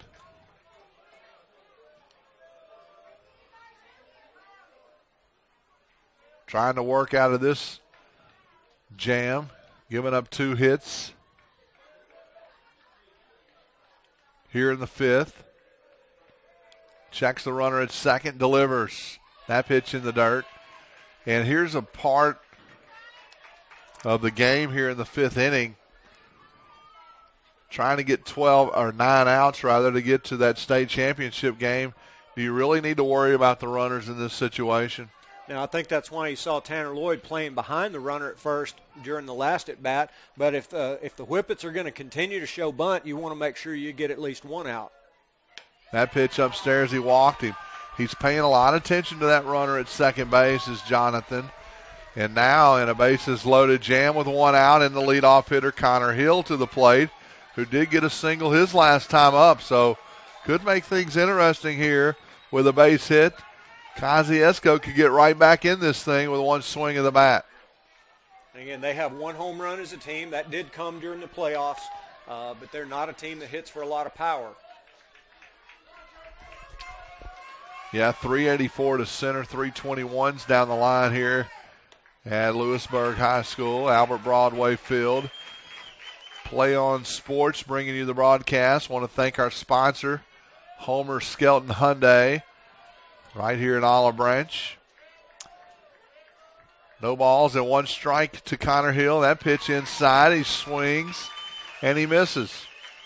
We've seen during the playoffs, Jonathan has that fastball that runs away, and we see a lot of these right-handed hitters just missing on the outside of the bat, especially when he takes a little something off. Not necessarily his changeup, although his changeup is devastating. Just needs to take a little something off. 0-2 pitch got him swinging. And then he goes back with that inside fastball that has been so effective for him. I think that's why we've seen his strikeout totals raised during the playoffs, is he's utilizing that inside fastball to keep hitters off that changeup. I think he got away with one there as Cody Cooper was trying to set up outside. Jonathan said, no, I'm just going to bust him inside. And a huge strikeout with 1 out. Bases loaded, now 2 outs. And Austin Parker, who struck out looking his first time up, or his second time up, 0 for 2 in the game so far, grounded to the third. And that backwards K I was just talking about. No balls, 1 strike, 2 outs. And that's a swing and a miss. Now fouled it off. Jonathan way ahead of him. And every time man, he's bowing up, man, yeah, with the runners on. Every time we've seen the Whippets even mount any kind of rally, get a base runner, there have been a lot of mishaps on the bases tonight, and we've seen the Patriots just. And there's another one. Great pitch there. Jonathan Lindsay with back-to-back strikeouts with bases loaded. Kosciusko can't do nothing with it.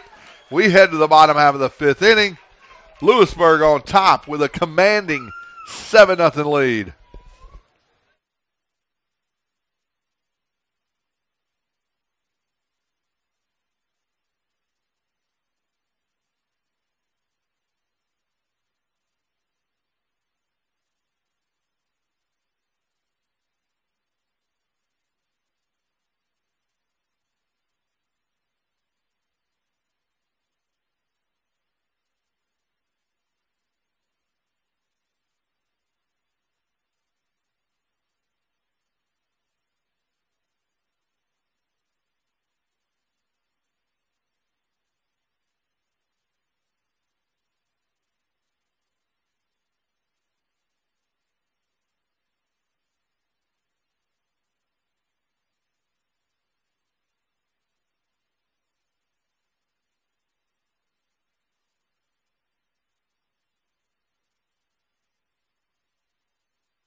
Cody Cooper will lead things off. Here for the Patriots in the bottom of the 5th inning. Cody at a base on balls in the first, grounded out the second and the third. 0 for 1 in the game. And a 1-0 count here against Ben Hudson. And now 2 balls and no strikes to the junior Lewisburg catcher. Thrown out 2 runners tonight defensively. Had a great game last night defensively. Got beat up all night. He was. It was a great game last night just to survive. I understand his finger's broken on his catching hand, that it looked really filthy last night, and I imagine that's pretty sore today. 2 balls and 1 strike to him. That pitch down in the dirt, 3-1. On the play where the hitter was late protecting his runner, hit the glove, it actually hit his index finger, the one that sticks out of the mitt, and according to some of the guys down in the dugout, it was pretty nasty looking. So it's broke? That's the report. Wow. Playing with a broke finger, Cody Cooper. I broke a finger once, and really all they're going to do is put it in a splint. 3-1 right off the end of the bat, and here comes Connor Hill fielding it, throwing it. Cody Knight with the best of speed out there. Hey, he's one of those that he's got pretty good speed for a catcher. Right. So, in other words, what are you saying? No, he has average speed. Well, 1 out here for Mason Givens. 1 for 2 in the game. Singled in the first. Should have been an RBI, but. There's the mascot pitch, up and over everybody. I like that. You know, I heard a good one on the golf course the other day. I don't even know if I want to repeat it. You know how some things you just don't want to hear on the golf course. Yeah, you do need to remember we're on the air here. 1 ball and no strikes. I'm going to repeat it because it wasn't vulgar. That pitch downstairs, like most of the things I hear on the golf course are vulgar. And it's usually people that are on that Lewisburg side that I play golf with. 2 balls and no strikes to Mason Givens. Anyway, somebody said, man, that's a Sonny Bono. And I was like, what does that mean? Straight into the trees, man. That was a good one. 3 balls, no strikes to Mason Givens. He looks at strike 1 there on the take. And Mason Cooley slipped his hand up the bat as if to toss it over for ball 4. Umpire called it a strike, and he just stepped back in like, just kidding. And that ball outside, and Mason Givens will draw the 1-out walk, and that'll bring up Jonathan Lindsay. Well, the thing that last inning, getting out of that jam for Jonathan Lindsay did is now the Patriots are 3 runs away from ending this one. If they can come up with another rally right here, they could cut off a couple of innings of Jonathan Lindsay's night. Lindsay at the plate, and Hudson working out of the Jonathan stretch. With his first contact of the year. Fouled that one off. Looks like the dugout's getting a little excited out there, looking to get a little bit of action for Jonathan.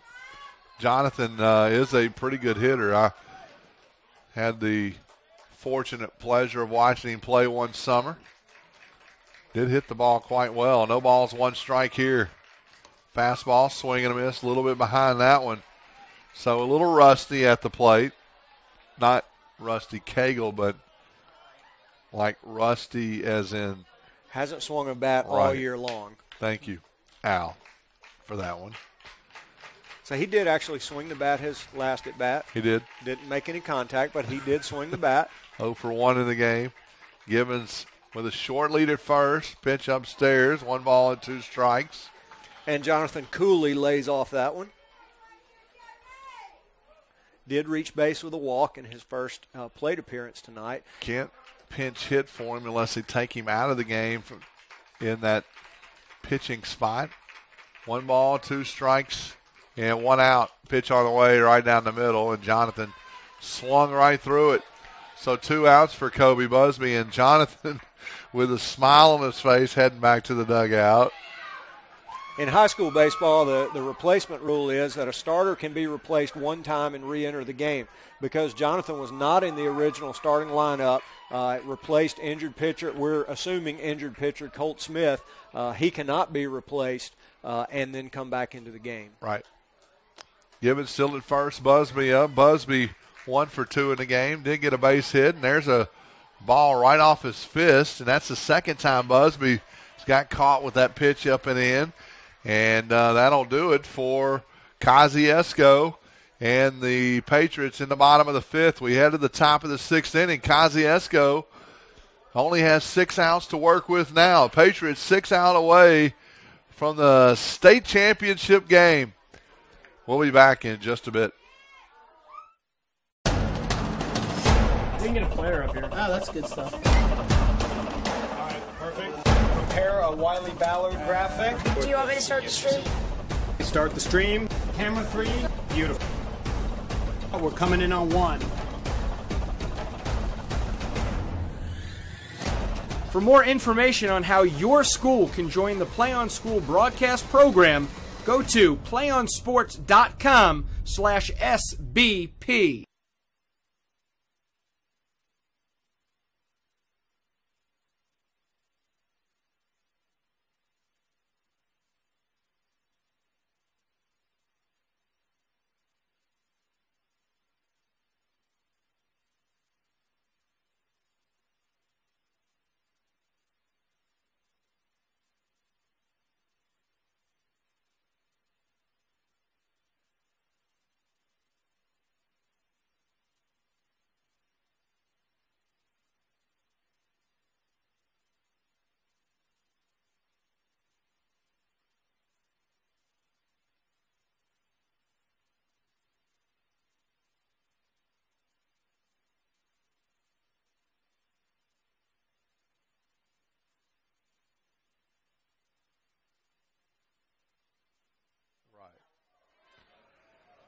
So top of the 6th inning now, Kosciusko to the plate. And score across the county, that North Half 6A game. South Haven leads DeSoto Central by a score of 3-1. Vance Tatum, the starting pitcher for South Haven, facing Drew Crosby of DeSoto Central. Another tight game. DeSoto Central, as Al mentioned, won game 1 last night on the road. South Haven trying to return the favor. 1 ball, 1 strike here to Ben Hudson. He's 0 for 1 tonight, and he's behind in the count now. 1 ball, 2 strikes to the relief pitcher. And the 1-2 pitch outside in the dirt. 2 balls, 2 strikes. Jonathan looks really relaxed out there. He's been in some tough situations tonight, able to pitch out of it. Throws the most important pitch in baseball, strike 1. 2-2 pitch, a little number down to Mason Gibbons. He fields it, throws it to first, and got him. Nice play by Tanner Lloyd, reaching across while the runner is in his face, and it's 1 out here in the 6th. The only sophomore on the field for the Patriots, showing off that strong throwing arm from third base. Came in for the injured Gabe Brown, who broke his shoulder blade in a dog pile celebration after game 1 in that Houston series. Patriots really excited on the last play. Brown able to get the game-winning hit. Got jumped on and ended up coming away with a pretty serious injury and out for the season. And was the only starting senior that the Patriots had. Only one of 2 seniors on the entire roster. And Peter Barton's a pitcher only. Has done a tremendous job this year in his senior campaign. He looks to get a start now, probably in the state championship series. No balls and 2 strikes. That pitch lifted up in foul territory, and the shortstop Hunter Wilson having to run around the umpire, not able to make the play. Excellent job there by sophomore Mason Givens turning. That's not his ball, but he's turning, running down the line, pointing to where it was so that both Lowell Haney and Hunter Wilson could know exactly where to go to make a play. Just ran out of time to get there as it falls in the spacious left field area.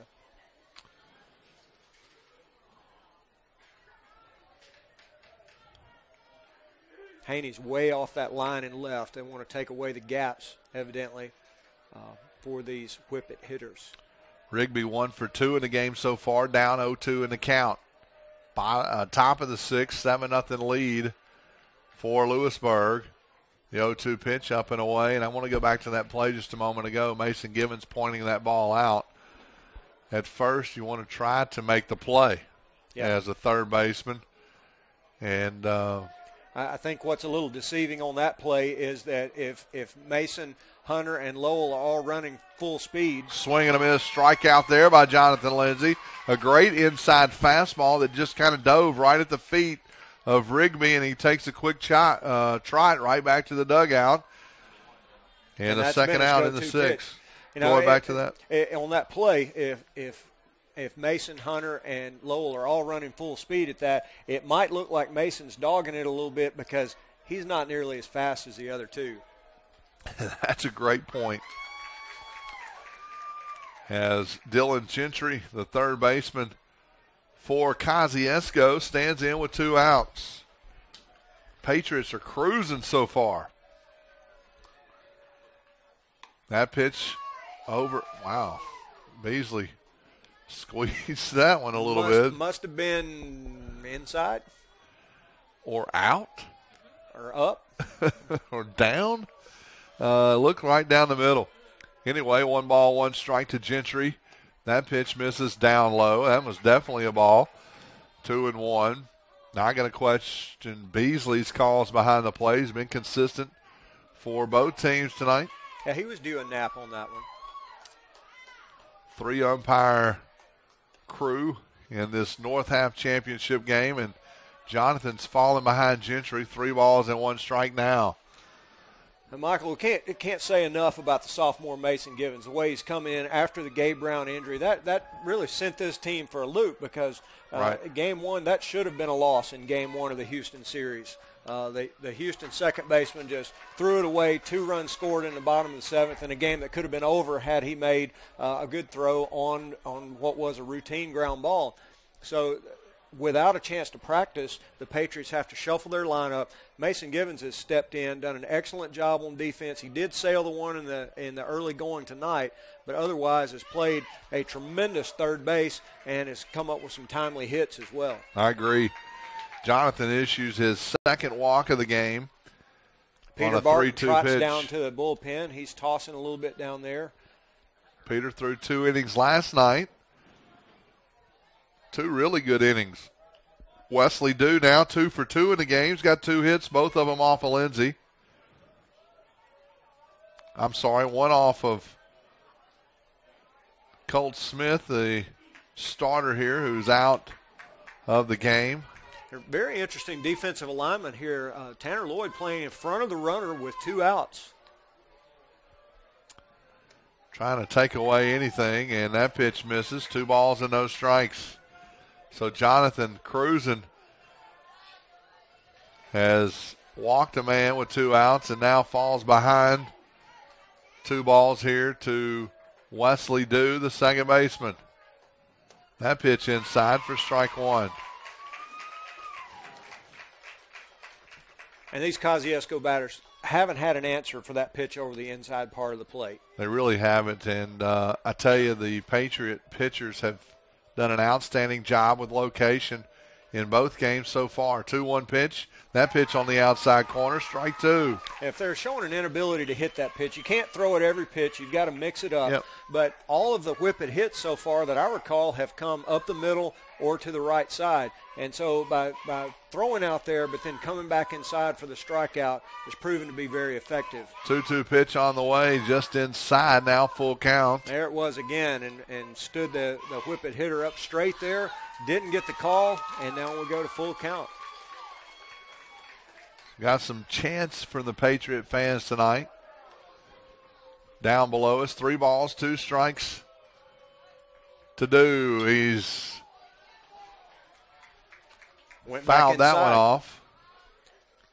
Runner on the move, obviously, with full count and 2 outs. I would guess it's the Booster Club moms did a great job of decorating the place tonight. There's red, white, and blue balloons everywhere, signs all along the sidewalk as you come in. Kosciusko really set the tone for this series last night. 3-2 pitch struck him out. And the Patriots will head to the bottom half of the 6th inning. 3-1 runs, they could end it. But most importantly, Jonathan Lindsay coming in relief and doing a number with that Kosciusko Whippet lineup. We'll be back, folks, in just a little bit.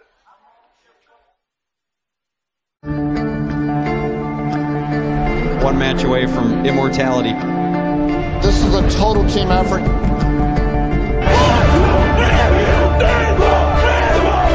We're gonna come at you in one shot.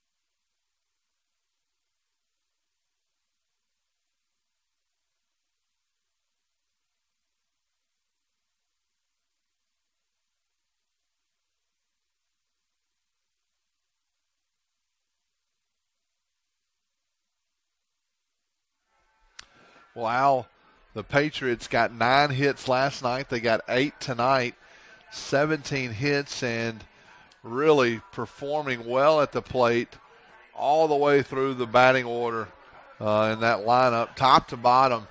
A lot of production out of that Patriot offense. And again tonight, we talked about how it's guys who haven't performed thus far who are getting it done. Last night, Chris Taylor came in with a 0.91 average in the playoffs, went 3 for 4. He's got another hit or two tonight. Got 1 hit tonight. He's 1 for 1 with a single, hit by a pitch. He's also scored 2 runs. So, yeah, I mean Taylor leads off the 6th inning here on a pretty positive note, and he got hit again. He stares down the pitcher as that ball ran inside and hit Chris right between the numbers. For his team tying 11th hit by pitch. Wow. Yep, between Busby and Taylor. They're trying to find any way they can get on base. Now top of the order, nobody out. Peter Barton is getting loose, so we'll probably see him come in if the Patriots are retired here without getting 3 runs, but off to a pretty good start here in the bottom of the 6th. You know, Michael, Kobe Busby, before the game, had gotten his average up to that 300 mark after a slow start. He may consider himself more of a hitter now, and Chris may be able to take over that hit-by-pitch lead. Taylor on the move on the hit and run, and Haney fouled it off. Straight back, and I agree. I think you got to try to close it out early here. That's why they have a run rule. I never fault a coach for trying to get the maximum number of runs. That's why they established a run rule. And you save an inning of your pitcher. That might not seem like a big deal, but Jonathan's thrown a lot of pitches in these playoffs. Peter Barton threw 41 pitches last night in relief. You really don't want to see him back out there again tonight. And if they could close it right here, neither one of them would have to go back out. Quick throw over to first. Back in time is Taylor. Not to mention that this is baseball. There's no time limit, and you never know what's going to happen. That's right. I mean, big rally by Kosciusko can get him back into it. That pitch flying out into shallow left field. Overstreet comes in, makes a good play, and Taylor heads back to first base. Haney retired for the 3rd time tonight, 1 for 4. And Rudy Martin will step to the plate, a RBI single, his last at bat. Another critical 2-out RBI, which the Patriots have had a number of in this series.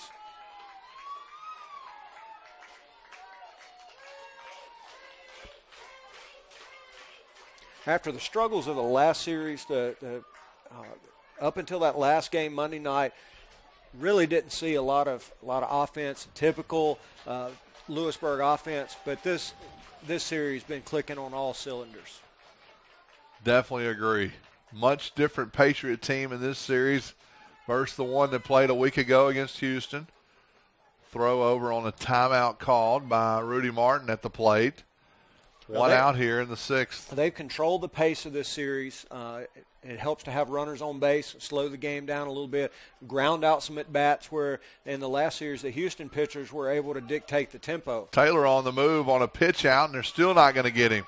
I almost sailed that one. The catcher had to jump to make the play before he ever threw down. Taylor's second stolen base of the night and the 5th for the Patriots in this game, and now sets up an RBI opportunity for the left-hander Rudy Martin with a 1-0 count. Chris is anxious out there. Before the pitcher had even stepped on the rubber, the umpire's in position. Chris already had his lead. He was ready for the next pitch. And that pitch down low. Chris had a trip around the bases in the North Pontotoc game earlier this year where he stole second, third, and then home on a first and third play. That ties a record if I'm correct. 2 balls and no strikes to Martin. Hudson looks the runner back, going to try the pickoff as Taylor not fooled there. That Houston crowd that traveled up 2 hours from the south, pretty quiet tonight. And here's the importance of Taylor and Lowell Haney also on base in front of Rudy Martin. They're paying a lot of attention to speedy base runners. And here you've got the Patriots leading hitter at the plate with a 2-0, now a 2-1 count, and looking to add to this lead. That pitch on the inside part of the plate, 2 balls and 1 strike now to Rudy. You see Rudy back off that plate, you're automatically thinking it's a ball, but he's right up there on top of the plate. Doesn't take much to back him off. Still worried about that runner at second base. Kosciusko cannot afford to give up any more runs than they already have. The 2-1 pitch on the way. Hudson comes set. Taylor on the move. He's got that one stolen. Martin fouled that pitch off. A great fastball right down the middle. And Coach Cagle's like, he had the base stolen, but Rudy's like, hey, that was a great pitch. I could have drove out of here. I just missed it. Yeah, unless and you're then telling... Cagle just went, yeah, okay, shrugged his shoulders. Unless you're telling Rudy to take, he's probably not going to on that pitch. Right. 2 balls, 2 strikes now. Taylor could probably take off again.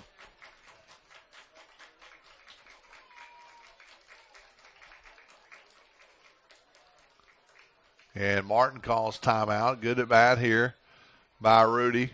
Not letting Hudson sit out there. There's lots of people throwing down there in that bullpen for Lewisburg. And the pitch down low, and it's going to get away from the catcher, Threet. And Taylor's going to move up 90 feet with 1 out, and RBI opportunity just got a little easier. So a full count to Rudy Martin with 1 out. Taylor at third base. Yeah, all sorts of activity down there in the bullpen. Peter Barton is the main one. He's throwing from the mound, and he's been loosening for the last couple of innings. Don't know if they'll bring him out in his last home game of his senior season to throw that last inning. That pitch inside in ball 4. Walks Rudy Martin, and now Hunter Wilson will come to the plate. Hunter, 2 hits tonight. He's 2 for 2. As he struggled, like you said at the beginning of the series, picked it up in game 2 here in the North Half Championship Series.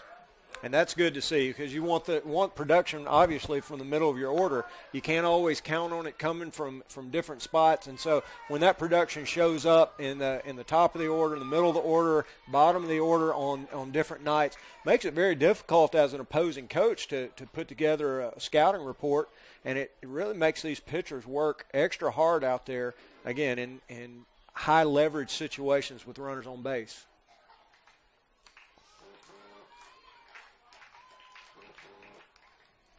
Chances are Rudy will be off on this first pitch. Hudson, just like Leathers before him, not real good at holding runners on, a little bit slow to the plate, and the Lewisburg base runners have taken advantage. South Haven up 6-1 now over DeSoto Central as that score coming in to me. Martin at first. They're going to try the first and third play, and throw it to third. Once again, the Lewisburg fans showing their great knowledge of the game by not yelling balk.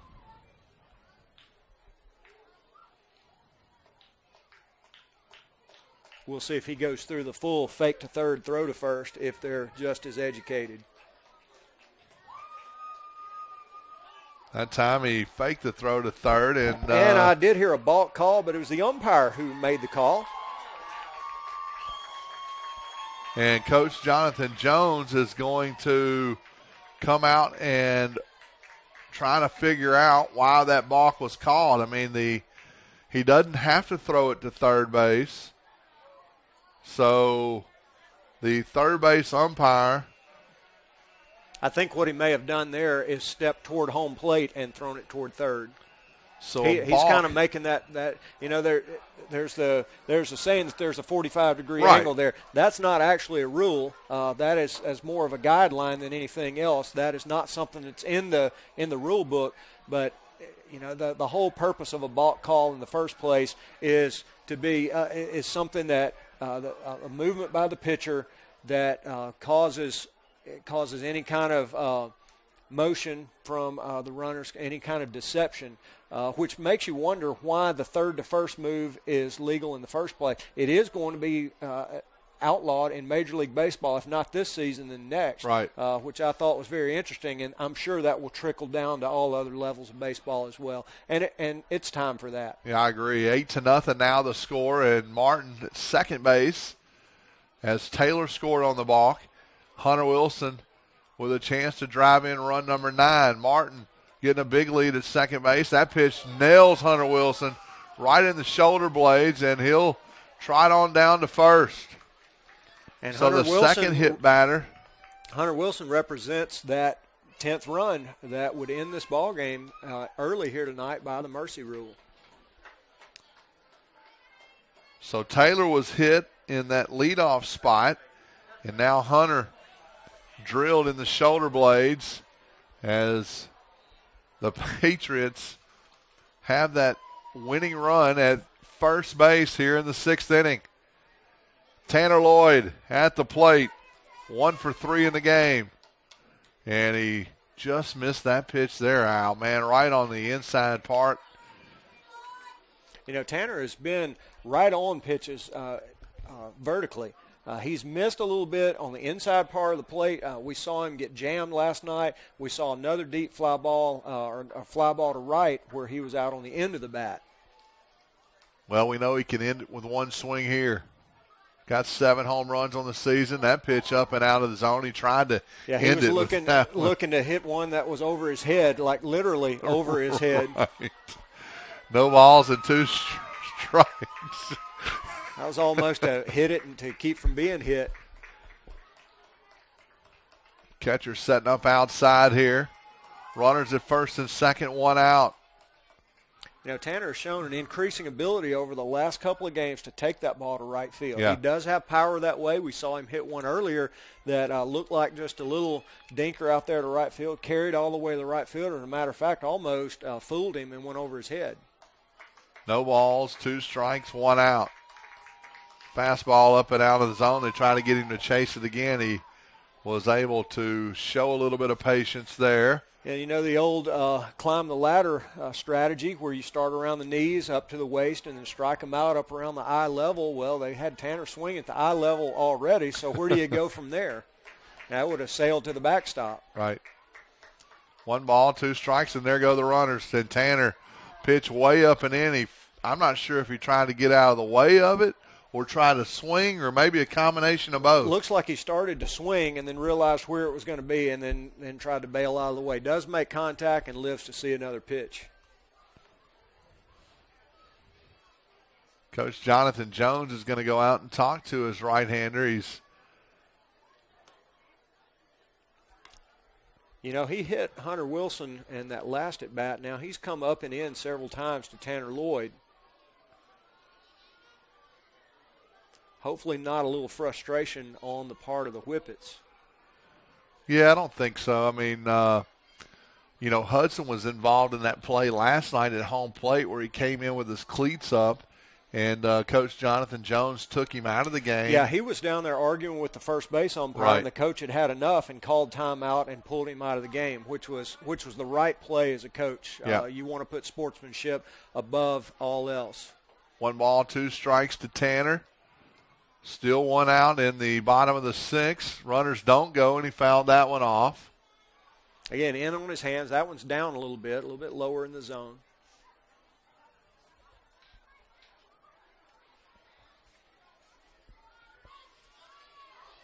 So, Michael, if Tanner Lloyd gets a base hit and scores 2 right here, do you call it a walk-off hit? Absolutely, because you're walking off the field, and you're probably in a dog pile because you're heading to the state championship series.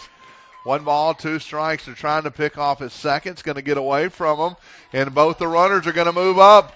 Unbelievable. That's what happens with the speed. Yeah, would have had a play on the trail runner there, but the shortstop never covered the bag. So a pickoff move off the glove of Wesley Dew, and the second time Martin able to move up on a play like that, and the ball just barely skirted into the outfield. And now a single would end it. Single to the outfield. So 1 ball, 2 strikes, and Hudson in the windup. And the pitch, curveball up and over, and here comes the 9th run, and he'll score by a wild pitch. He tried to get that pitch up in the zone, and it's 9-0 Lewisburg, and the winning run 90 feet away. 1 out. Just put it in play and in this game. That's right. 1 out. Don't have to have a base hit to score him here. Just a fly ball, ground ball. Kosciusko infield going to come and play in here. They really need to bring the outfield in. Now they're coming in as well. I'm not sure the center fielder could throw him out from where he stands. Houston's already packing up some of their chairs. 2 balls and 2 strikes to Tanner Lloyd. I'm sorry, not Houston, Kosciusko, thank you. That pitch outside, and Tanner may not get anything to hit here. It wouldn't be a bad idea to put walk them full. Walk them full. Well, you know, Michael, they had the bases loaded situation there with 1 out. That was their best threat of the night, really their only significant threat of the night. Jonathan Lindsay got out of that. Oh, man, a good block there by 3 that saved the winning run. And now Cody Cooper will come up after I'll tell you what, Hudson having lots of trouble this inning. 2 hits, batters, and 2 walks. Hadn't put a ball in play yet except for Haney's fly ball to left. A pinch runner for Tanner Lloyd will be Benji Galbraith. And why is that significant? Well, you give the guy, the big fella, a little rest. Well, and you got Cody Cooper, a big RBI guy at the plate, likes to hit the ball up the middle, can lift the ball, has a little bit different swing where he gets some lift on it, and look for him to get that fly ball to end this one. 9-0 the score. Winning run 90 feet away. We're only in the bottom of the 6th. 1 out. Galbraith getting a late lead there. Cody Cooper at the plate. Cooper 0 for 2 in the game, and there goes Galbraith to second base, and he'll stand up.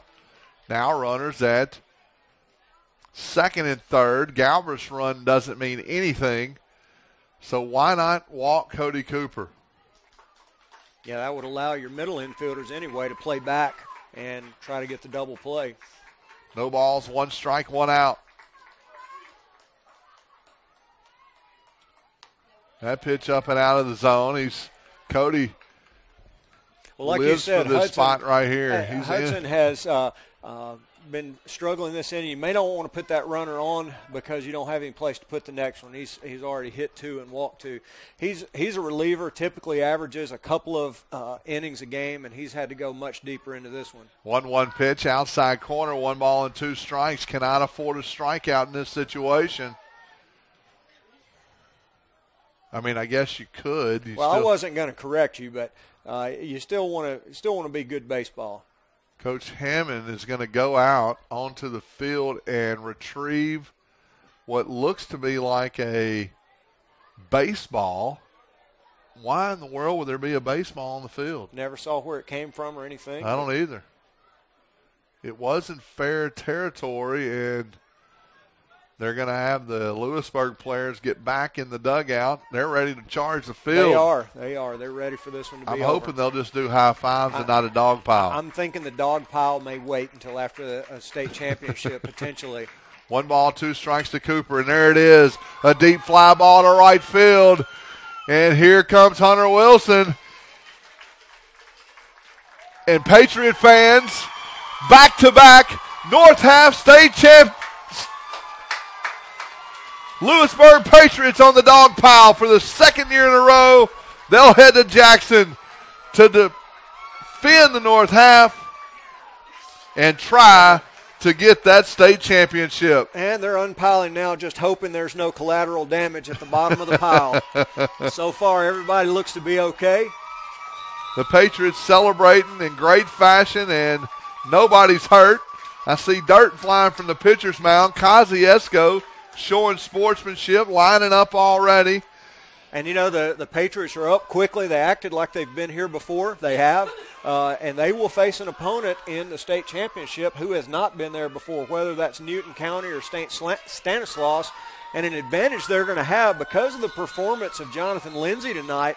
They're going to have a fresh Peter Barton ready to go in that first game. We don't know Colt Smith's status. Right. But with Newton County's graduation tonight, they're going to have to at least be a day behind and potentially play a third game on Monday.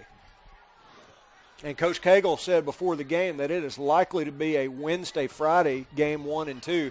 That's not set in stone yet, but because of a Saturday graduation here at Lewisburg, they would probably try to accommodate a Wednesday-Friday. So I'm sure Coach Hammond will be sending that information out on Twitter, and we'll be getting that information out to parents and fans so that we will know when to head to Trustmark Park in Pearl, Mississippi. Great venue. I know that it was at Smith Wills last year. Patriot fans will be in for a treat as we play in Trustmark Park, the AA facility of the Mississippi Braves. The Patriots still celebrating. The fans still on their feet. Back-to-back North Half state champions. In Class 4A, the Lewisburg Patriots, Coach Rusty Cagle, getting the job done again with a very young team. And, man, the potential with this Patriot squad only gets better year after year. Hats off to Kosciusko and a great season that Jonathan Jones and his crew had over in Kosciusko, a 10-0 perfect record and runner-up here in the North Half. He's got to be really proud of his team. He also has a very young team, only graduating 3. That's right. And like you said early, we're going to see a lot of Kosciusko. I'm just glad that we're not going to have to face him as we move on to 5A. But Coach Rusty Cagle and the Patriots, a great night for celebration, folks. A great Friday night for the Patriots. Man, I cannot wait for the state championship again. And, man, Purvis is not going to be there this time. It's a guarantee. St. Stanislaus and Newton County fighting it out. And Michael, both of those teams had to play in the first round. St. Stanislaus finished third in their district, and it's just hit a hot streak. Newton County throws predominantly 2 pitchers, and they've thrown every round. They've been 2-0 every round. That's why a third game in this series would be huge. But none of these teams have had to go deep into their pitching staff, and they're going to be behind the 8 ball if a third game is forced in that series against an experienced Patriot squad that will go down there, will have gone through the experience, even though it's a different ballpark, will have gone through the experience of staying in the hotel for a few days, playing, being off, being around other baseball. And what more can you say about the job that Jonathan Lindsay did tonight? I was just going to say that. Yeah, he came out Monday night. He was the guy last year when the Patriots were down 1-0 to Purvis and came out and gritted out a Game 2 victory, gave him a chance in Game 3. And then same situation Monday night, came and just was in control the entire game. And then tonight, unexpectedly, had to come in relief of the injured Colt Smith. We hope he's okay, and we hope that we can get some production out of him.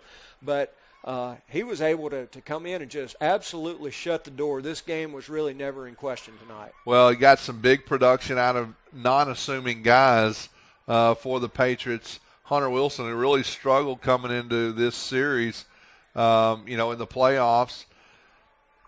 Had a multiple hit game tonight, and it's good to see. It's good to build on that momentum. Chris Taylor having another outstanding game, and he was struggling coming into the series. I tell you, tonight, 8 hits in the game, 9 hits last night, 17 hits in the last 2 games. Kosciusko just got run ruled. They did, and this is the North Half Championship Series, and they've had good pitching all year long, but this team was not to be denied. The key, I believe, was that second inning where Colt Smith came out, had a runner on. Jonathan came in and shut the door, and then the Patriot offense picked it up with, 4 runs in that inning, right, and just really never looked back. Well, I'm going to go right back to Monday night. I think that was the start of something great with the Patriots. They didn't look sharp in those first 2 games against Houston, but they had a Game 3, decisive Game 3 to go to the North Half. And, man, they came out and played Patriot baseball, and they carried that momentum into this series. And hopefully when Newton County or St. Stanislaus looks at what happened in this series, all they're going to see is numbers because none of them were here to watch it. So they're going to look at that. They're going to go, okay, they beat Kosciusko 7-2 with 9 hits. Then they run ruled them 10-0 with 8 hits at home. Patriots only gave up 2 runs, Al, and that was in 1 inning. Yeah, and one of those was on a balk call. Right. It took, 2 errors in that inning and a balk call to get those 2 runs home. And neither one of the teams that are playing for the South Championship put up much offense at all. Newton County winning last night's game 2-0. But if you look at the scores throughout the playoffs, these are teams that are not scoring many runs at all.